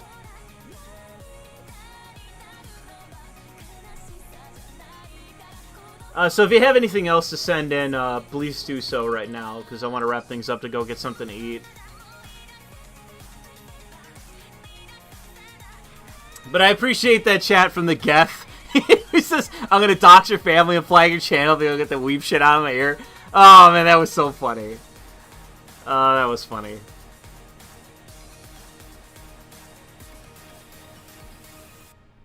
Alright, let me cut the music. So yeah, that was Caligula Effect 2. And the game itself is definitely better than the first one. I've been playing that, not for too long, but I've been playing a little bit of that, and the music in it is so good. It's strange. It's like, the first game really, in my opinion, was kind of eh. Like, I didn't finish it. It had definite positive aspects to it. You could definitely tell that these guys used to make Persona, and it's from people that used to make the Persona games that made Caligula Effect 1. And you can definitely tell. It's definitely got an Atlas vibe to it. But the second game, they've definitely made some improvements to it in many ways. But man, is the soundtrack to that game fucking strong. So strong. Nick called Louis a racist on Twitter. What are you talking about? Who said that? Bob. What are you talking about, Bob? Getz says, I figured out why I hate cops. They are part of the soyification of society. The only reason betas harass gigachads over mass is because they can call the state for defense. It's the weak bullying the strong using the state. Yeah, I agree with you, Geth. I agree with you there. That is true. Police should not be misused in that way. The role of policing should be that of a gigachad, whatever it is, Sigma, his weighing through society, taking out parasites and filth. That should be the role of police. Like, there's a shooting I saw the other day where these cops just get into, like, a straight-up GTA-style fucking gunfight. And this guy's spraying rounds at them wearing body armor. And they just fucking straight up bend the knee, hold combat position, and just nuke this fucking guy from a mile away. And, that is Gigachad police officers, like, rolling through society, just taking out the fucking trash. That is the role of police. Arden of Lady of Columbia says, Yo, Louis, long time no see, man. Are you doing videos anymore, by the way?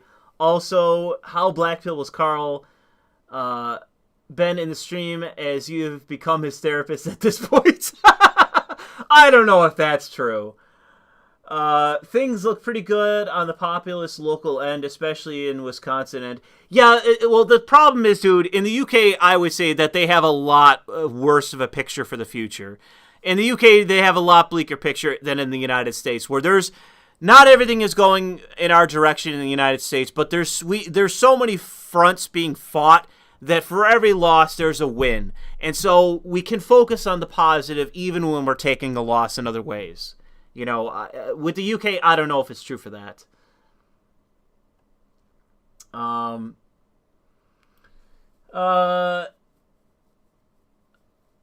So, one MD Survivalist says, AA is on Gab Louis. You can contact him there. All right, I'll have to make note of that or try to remember, just to set things up to see if I can stream with some of these people, anyways, that people are telling me to stream with. And Butt Worlds Man is saying fake news to the guy in chat, Bob, who said that Ricada called me a racist, so... Fake news to Bob. Is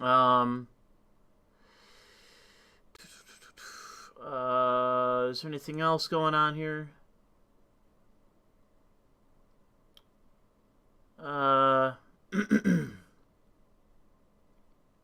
Okay, apparently Aiden Paladin sent me links to join Adam and Stitch's server. Discord server, and then Oozaloos. So if I want to contact them. Alright, well, thank you, Aiden, for sending me that. I'll try to keep that in mind for the future. Where are we? Rogue Crusader says, don't forget to smash that like button. And see, that's the problem, is that if I stream more, I can remember to, like, up front, what's his name? Matt Christensen does this really well, where it's just go through the script of smash like, subscribe to the channel, follow me on social media, blah, blah, blah. If I was better at this shit, then I would do that, honestly. But thank you, Rogue Crusader, for the $5 reminder to have everyone smash the like button. And subscribe to the channel and follow Carl over at Lotus Eaters and all that good shit. Art of Lady of Columbia says, can a manlet be a Giga Chad via action and values? Yeah, I'd say so. I would say a manlet can be a Giga Chad. I'd say so. Trying to become the best physically with the cards nature dealt them, I've noticed that manlets seem to work twice as much for the same level of respect. Yeah, I guess so. There's only really, like, one manlet that I can think of. And I won't say where, just in case any of this ever leaks. I know a manlet, or I'm familiar with, like, a bona fide manlet. And the guy, or, you know, he is in a relationship with an utterly, overly dominant bitch of a girl. And to me, it just says that no matter how alpha you try to be, you're always going to be the manlet who is in a relationship with a fucking cunt. Like a domineering cunt. People will always know that about you. So I would recommend that if you are a manlet, you know, do good things and make good choices and get in good shape and all that good stuff. But do not get into a relationship with a fucking overly domineering cunt. Because everyone's going to assume you're a cuck and you're taking it up the ass. Because how wouldn't you be? How does that relationship work where you're not taking it up the ass? Getz says, I wouldn't bother committing to any first world born woman. The only woman I've ever seen date in good faith has been those from Africa, the Middle East, or Asia. I don't know. My exposure to plenty of white women is that they are relatively normal. Like, I've only been exposed to a small percentage of white women who are on the, like, just at face value cunts. Like, the thing is that there's, like, many different ways in which that women are bad. That women are basically irreparably bad. Like, there are several categories in which where you have cunts, and that comes in multiple stripes of cunts, where their personalities are so awful, you don't even want to speak to them, let alone fuck them or be around them. Then there are, like, mannish women. Like, women that need to, like, prove that they're as manly. It's not even, like, feminist women. It's just, like, manly women that need to prove that they're the biggest man in the room. I've been exposed to those kind of women, and it's, like, you could be the best girl. You could be the best looking girl in the world, where if you divorce me, I'm going to make money. I would never want to date you. Ever. Like, you are insufferable. So, like, unfortunately, modern women in the West, there are a certain percentage of them where they are just so grating and irritating that, yeah, they basically are unfuckable spinsters at the age of 20. I've met them. But I don't think that that's even that large of a percentage. Like, so I respect you, Gettr, for being black-pilled, but I would say that I'm just not exposed to it. Like, every day of the week, I run into several, through my job, I run into several very pretty white girls who are very much, they encapsulate any, like, no matter what kind of guy you are, if you're looking for wife material, I run into several girls a day at my job where they are perfectly within the framework of being, you know, relatively good looking and relatively good shape with a good personality. And what more can you ask for good wife material but that? Not fat, good personality, and, you know, there's nothing like just overtly unattractive about them. So yeah, I would say that, I don't know, maybe you would know more than I would, but I can just speak to what I've experienced myself.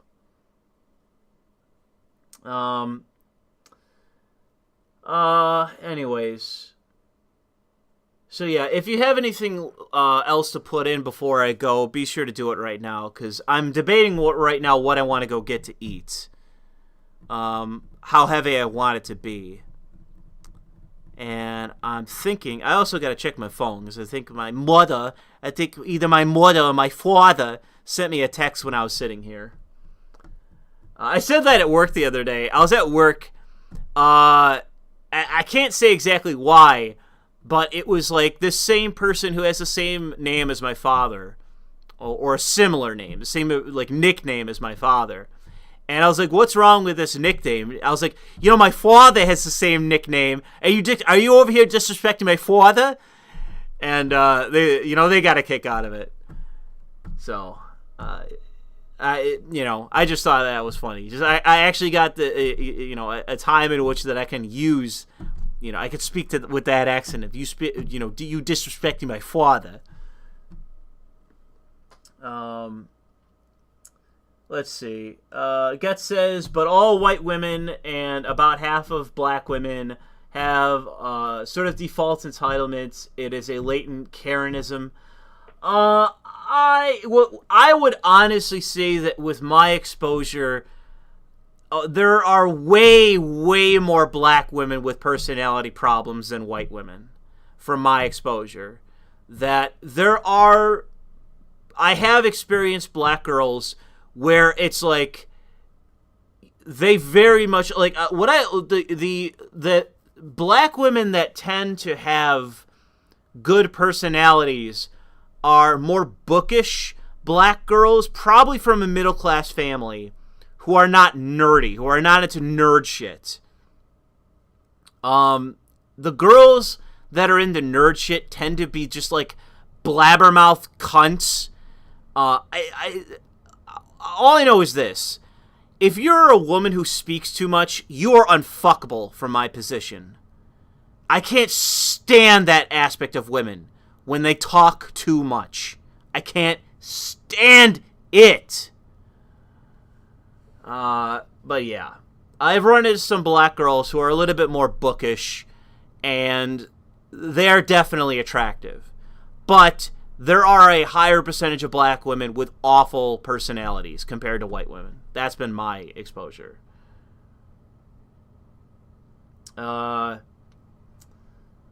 Anyways. But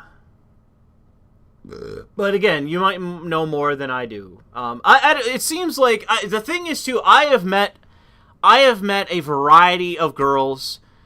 I've definitely gotten way more exposure to talking with women since getting this fucking job. I went from having next to no human interaction getting out of college to going into this job where I have exposure all goddamn day long to a variety of people. And through this, having way more exposure to women, it reminds me of being in college again, to where you're forced to have this exposure. And I'm always put off, or not put off, but I'm always surprised. I guess that would be it's not negative, it's just neutral.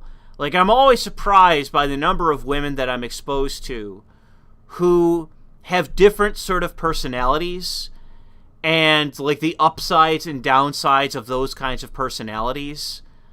And basically, finding the positives in personalities that otherwise people wouldn't like. Like, I've been exposed to women who have like a general sort of negative sentiment, that they're more negativistic, that they're the pessimist, so to say. But how they manage to twist that into a sort of like analytical mindset to where they're very they're intelligent, they're cunning, they have a good understanding of, they're perceptive. I think that would be the best word to use about it. They're perceptive about themselves, the people around them, and that sort of thing. And how, for me, I find that to be very attractive. I find that very attractive in a woman, for her to be perceptive. Because it says to me that not only is she intelligent, which I think is basically an underlying condition of being perceptive, but that she's very aware of not just the things around her, but of herself as well. And I think it's basically impossible for you to be a cunt and also be perceptive in that same way. I don't think it's possible. I think those things are just basically mutually exclusive, and that's why I find it attractive. But go eat a vegan burger, Louis. I've never had one. I've never had one of these fake meat burgers. I've never had tofu. The only thing I've had is sushi and just sort of like Asian foods, of which I hated. I'm not a fan of Asian foods. Except for like the default fried rice, blah, blah, blah. Whatever the, not the brown rice, fuck. It's another common like Chinese dish. It's like meaty rice or whatever. That kind of stuff I like. It's very flavorful. I like that kind of stuff. But anyways,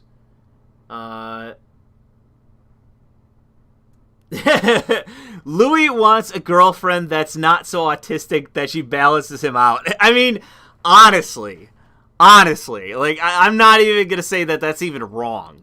I'm not even like, yo, you're fucking wrong. It's like, I honestly do need someone to balance me out.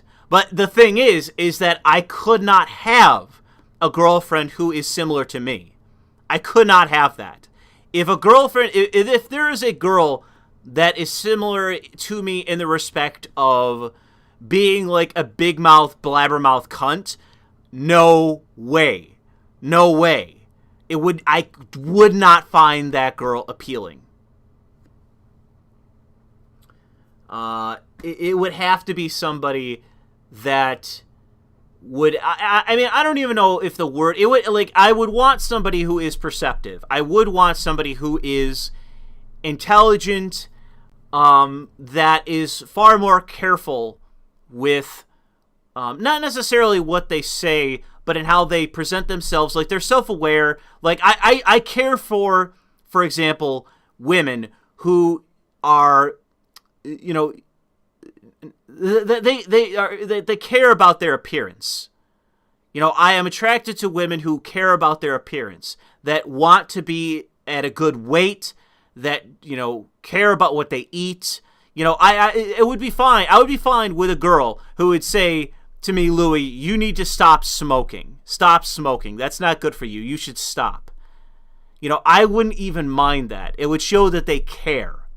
I would not want a girl who doesn't give a fuck about her weight, doesn't give a fuck about what trashy tattoos she puts all over herself, doesn't give a fuck about her presentation or what she puts in her body. That to me is unattractive. So, yeah. It's just that with this job, I am exposed to more women. And the thing that I don't want to hear is a loudmouth woman saying that she doesn't care. Lol, who cares? That, to me, I don't like. That is very unattractive to me. Anyways. Arden of Lady of Columbia says, Louis, at the end of the day, would you still consider yourself a civil liberal or civic liberal? I have seen some of my favorite creators change for the worst, but you, Styx, Razor, Carl, and Dev have all roughly refined your positions, but never given up on liberty. Yeah, I mean, ultimately, I would say that the end goal would be to be that of a civil liberal. Or be that of a liberal generally, like a philosophical liberal. But the issue is that I don't think that liberalism as a philosophy is strong enough that it can't be warped to its own ends in basically, where, it's basically understanding that the position of being a liberal cannot be that of being basically a Rousseauian liberal, where it is people are good. People are inherently good. You don't need structure. You don't need discipline. You don't need imposition or somebody telling somebody to stop being a goddamn degenerate, or to be like Christ, for example, some sort of moral upbringing to teach morality. Like, you can't have that overall idealized sense of liberalism. Like, that is fundamentally cancer. And as well as, I don't think that, and it would be, I guess, the position where maybe Carl and I would necessarily, maybe former Carl and I would disagree, or maybe contemporary Dev, where, no, liberty in it of itself is good enough. To me, I would say that Carl now and I now disagree with that.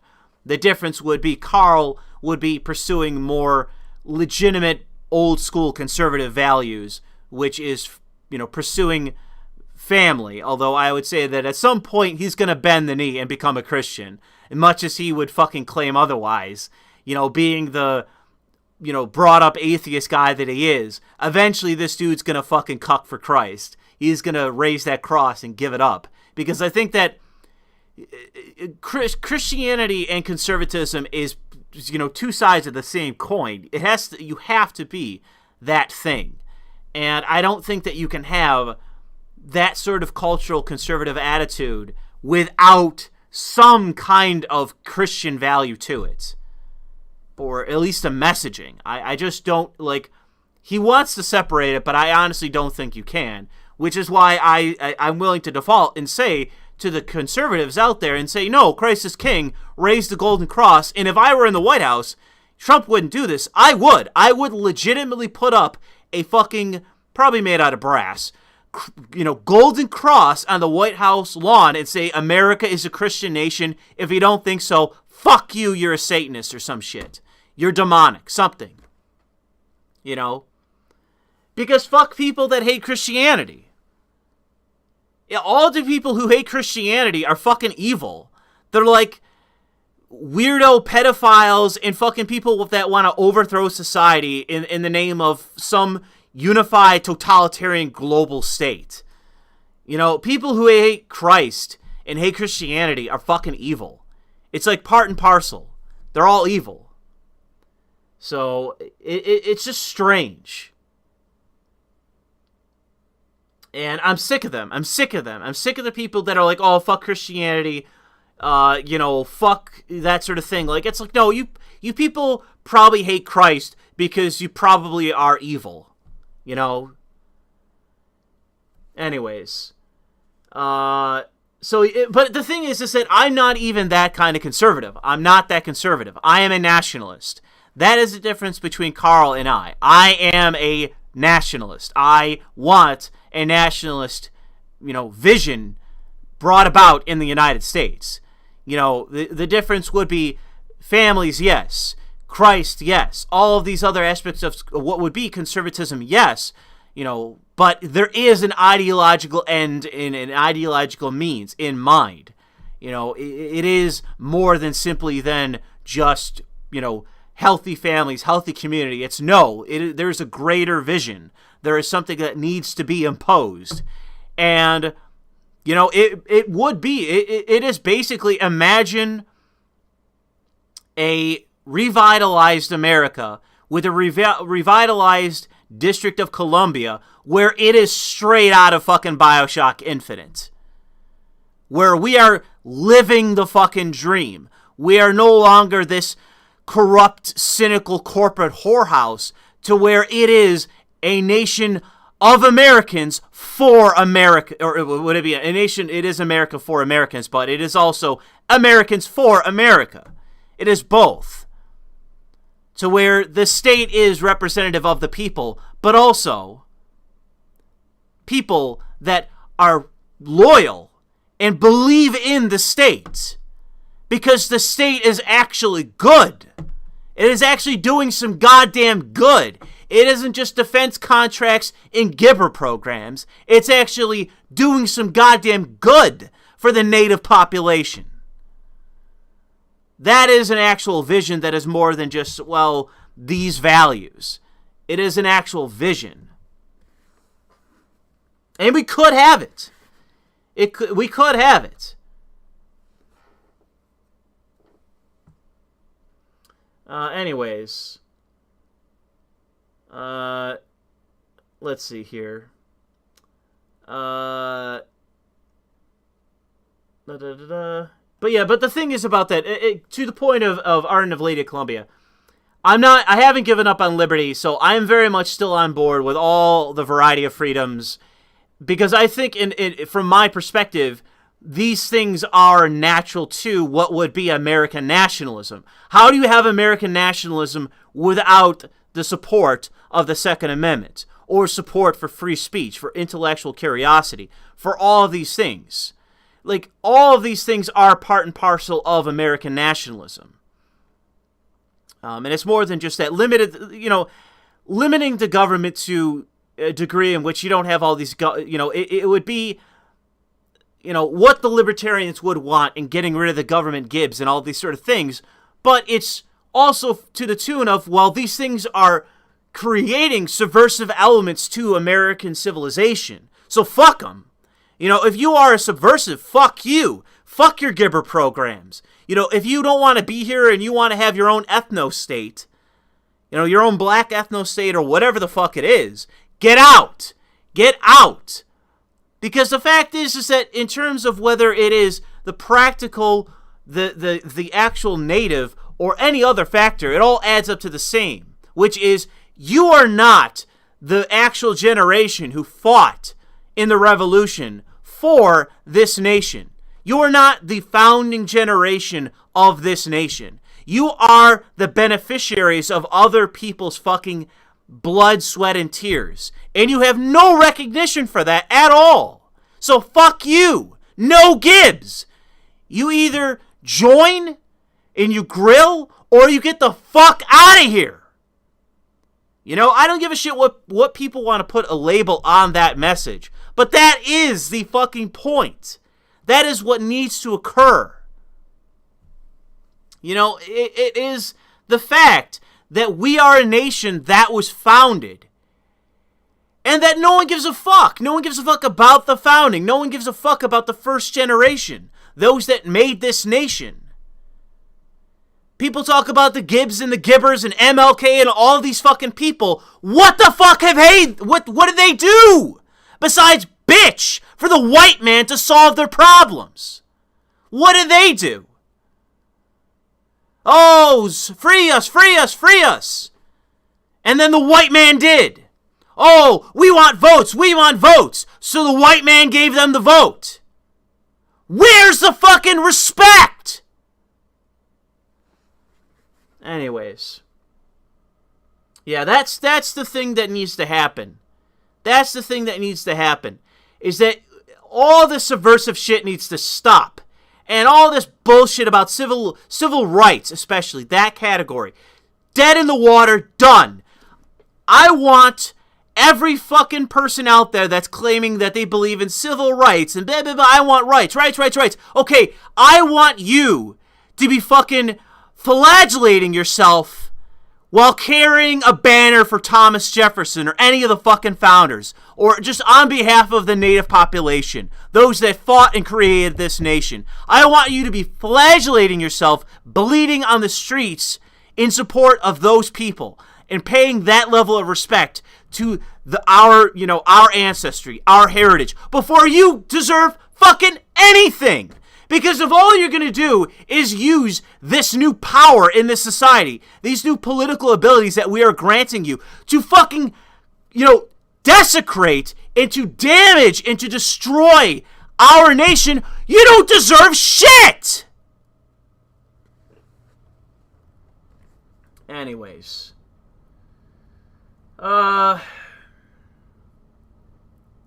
Where were we?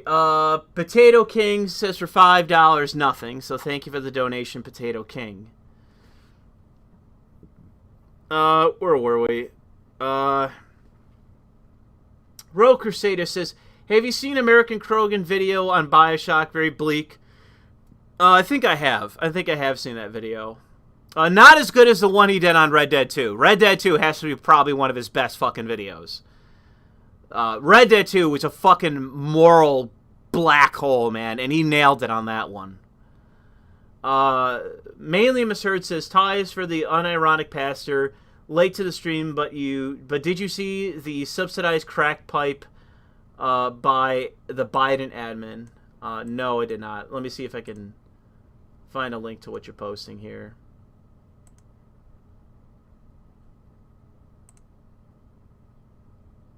But yeah, I'm, you know, speaking to what I just talked about, I don't remember what the cause was that I said that every Mexican in Mexico, or was it Mexican in America or Mexican in Mexico, that should be sending thank you notes to Americans.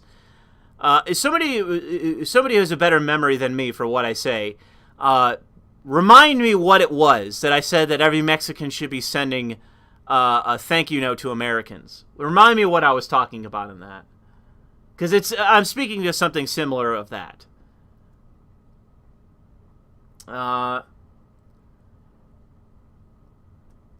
Where were we? Yeah, here we go.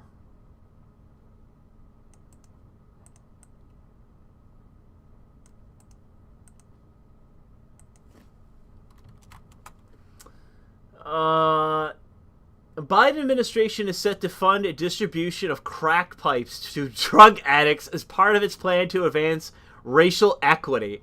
Oh my fucking god. I'll put this on screen. $30 million program will provide smoking kits to vulnerable communities. Oh, man. I mean, it's pretty much... People say, well, no, this isn't true for X, Y, and Z reason. It's like, yeah, but in Canada, they already do this on the West Coast. And in Canada, where they provide free needles and shit so you can shoot up your heroin. And I think in Canada, they're providing drugs, too. Yeah, I mean, this is no surprise. And this is the kind of shit that I'm talking about. Like, assuming that this is speaking to something that's just generally true about the left. I mean, this is the thing that I talked about in the last stream with Carl about setting up what I called an Office of Civil Harmony, which is that we have a massive problem in American society with dependence on pharmaceuticals, dependence on narcotics, dependence on drugs normally, dependence on alcohol, even you could say like pornography, video games. Like, there is a variety of means of escapism for people that have unhealthy aspects to them, and so they're looking for an escape, and so they go to video games or porn or and it's like basically like degrees of severity. Like a guy who comes home, has a beer every night. It's not really that big a deal. But he starts drinking, and now he has a problem. Now he's neglecting his kids, and he's abusive to his wife, or whatever. A woman who has all this ideological baggage. She can't find a man. She can't start a family. So she starts drinking. And it's like, rather than actually address all of these things, and it's actually my criticism of the people that want to ban porn, which is, you're banning the symptom. You're not banning the source. You know, we need to go after the source. You wouldn't have all these people whacking off to porn if they had a healthy lifestyle. Because, you know, it's one of those things that I don't really understand. Because it was like the other week, I had stuff to do. I had to clean up shit around my house. I had to go to work. I had to do this. I had to do that. I had stuff to deal with bills, and like I just had to deal with the situation where I got a ticket forever ago in Fredonia, New York, the same area where that pedo professor is. I got a ticket from there, and I had to deal with that situation. And it's like, so I got all this going on, and I'm like, I haven't jerked off in like a week. Like, it's been a full business week, and I have not jerked off once. And it just occurred to me.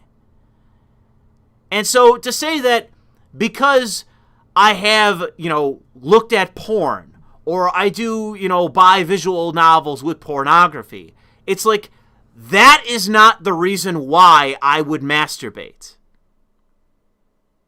if I can go a week and just realize, like, oh yeah, I didn't jerk off at all this week, then that should be the thing that's to tell you that it may be the case that easy access would be, to a certain percentage of people, the reason why they're chronic masturbators and all this shit. But it's not really. For a bulk of people that consume it, it's not the source. It could be for a fringe group, but it is not the source for the large percentage of people consuming it. And that's really the thing that I'm trying to stress, is that we should be, if we want to seriously tackle the problems in our society, we should not be incentivizing the use of all these different vices, whether it be crack cocaine or it be pornography, things that are vices. We should not be encouraging these things, but at the same time, if we're going to take these things seriously, we have to go after what is the source. What are the source of all these different problems for why people are turning to all these different things, and then attacking that source. In some cases, it could be, well, we need to regulate pharmaceuticals because we got opiates all over the fucking place. We got an ease of access and all these opiates all over the place, so we got all these people addicted to opiates. But that is access. It's not the only means, because it is also people with problems to which they're turning to narcotics. No one's turning narcotics. Well, not everyone's turning to narcotics unless they got some serious shit going on.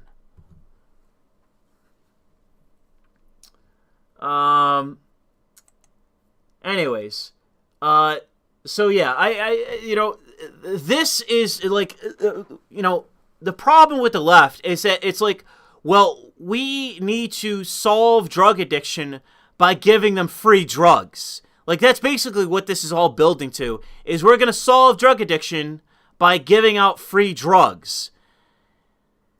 And it's like, so what is your argument against the corporations that gave out all these fucking opiates? What is your argument against the pharmaceutical industry then? They're having ease of access for opiates, so everyone's getting addicted to opiates. What is your argument against that? If you're doing the same shit, except for it's through the state. So yeah, the left could not be more wrong. And it's why, fuck weed. I'm not in favor of legalization of weed. I'm not in favor of pushing weed. Fuck weed. I smell it all the time from all these dregs that come off the fucking street at my workplace. You got all these dregs coming off the street, high, or just having been high, who reek. And, they're going nowhere fast. These are not these are not successful people. These are not people coming in wearing suits, making... There we go. We just lost connection for a second. Anyways. Arden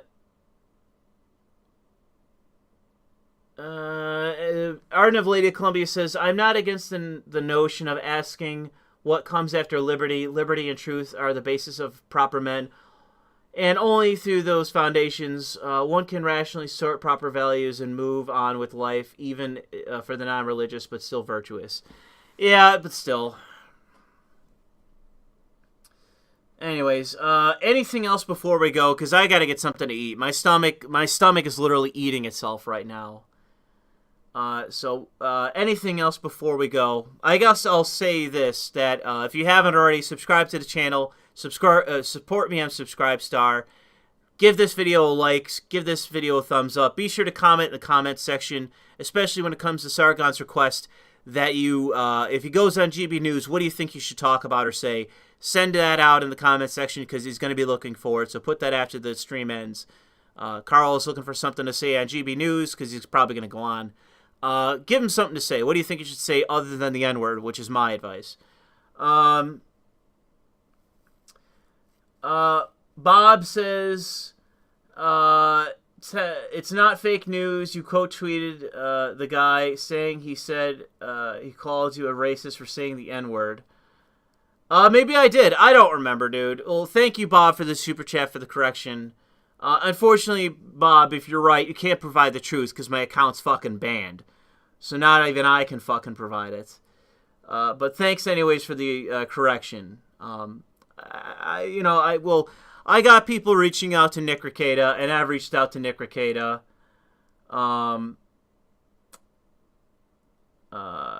But yeah, we'll see. I got people reaching out, and I'd love to do another stream with Nick if he's willing to have me. And if we need to address the issue of whether or not I'm a racist, I guess we can.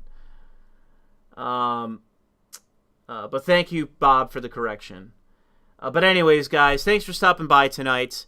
I gotta go get something to eat because I'm dying. I'm wasting away in this chair.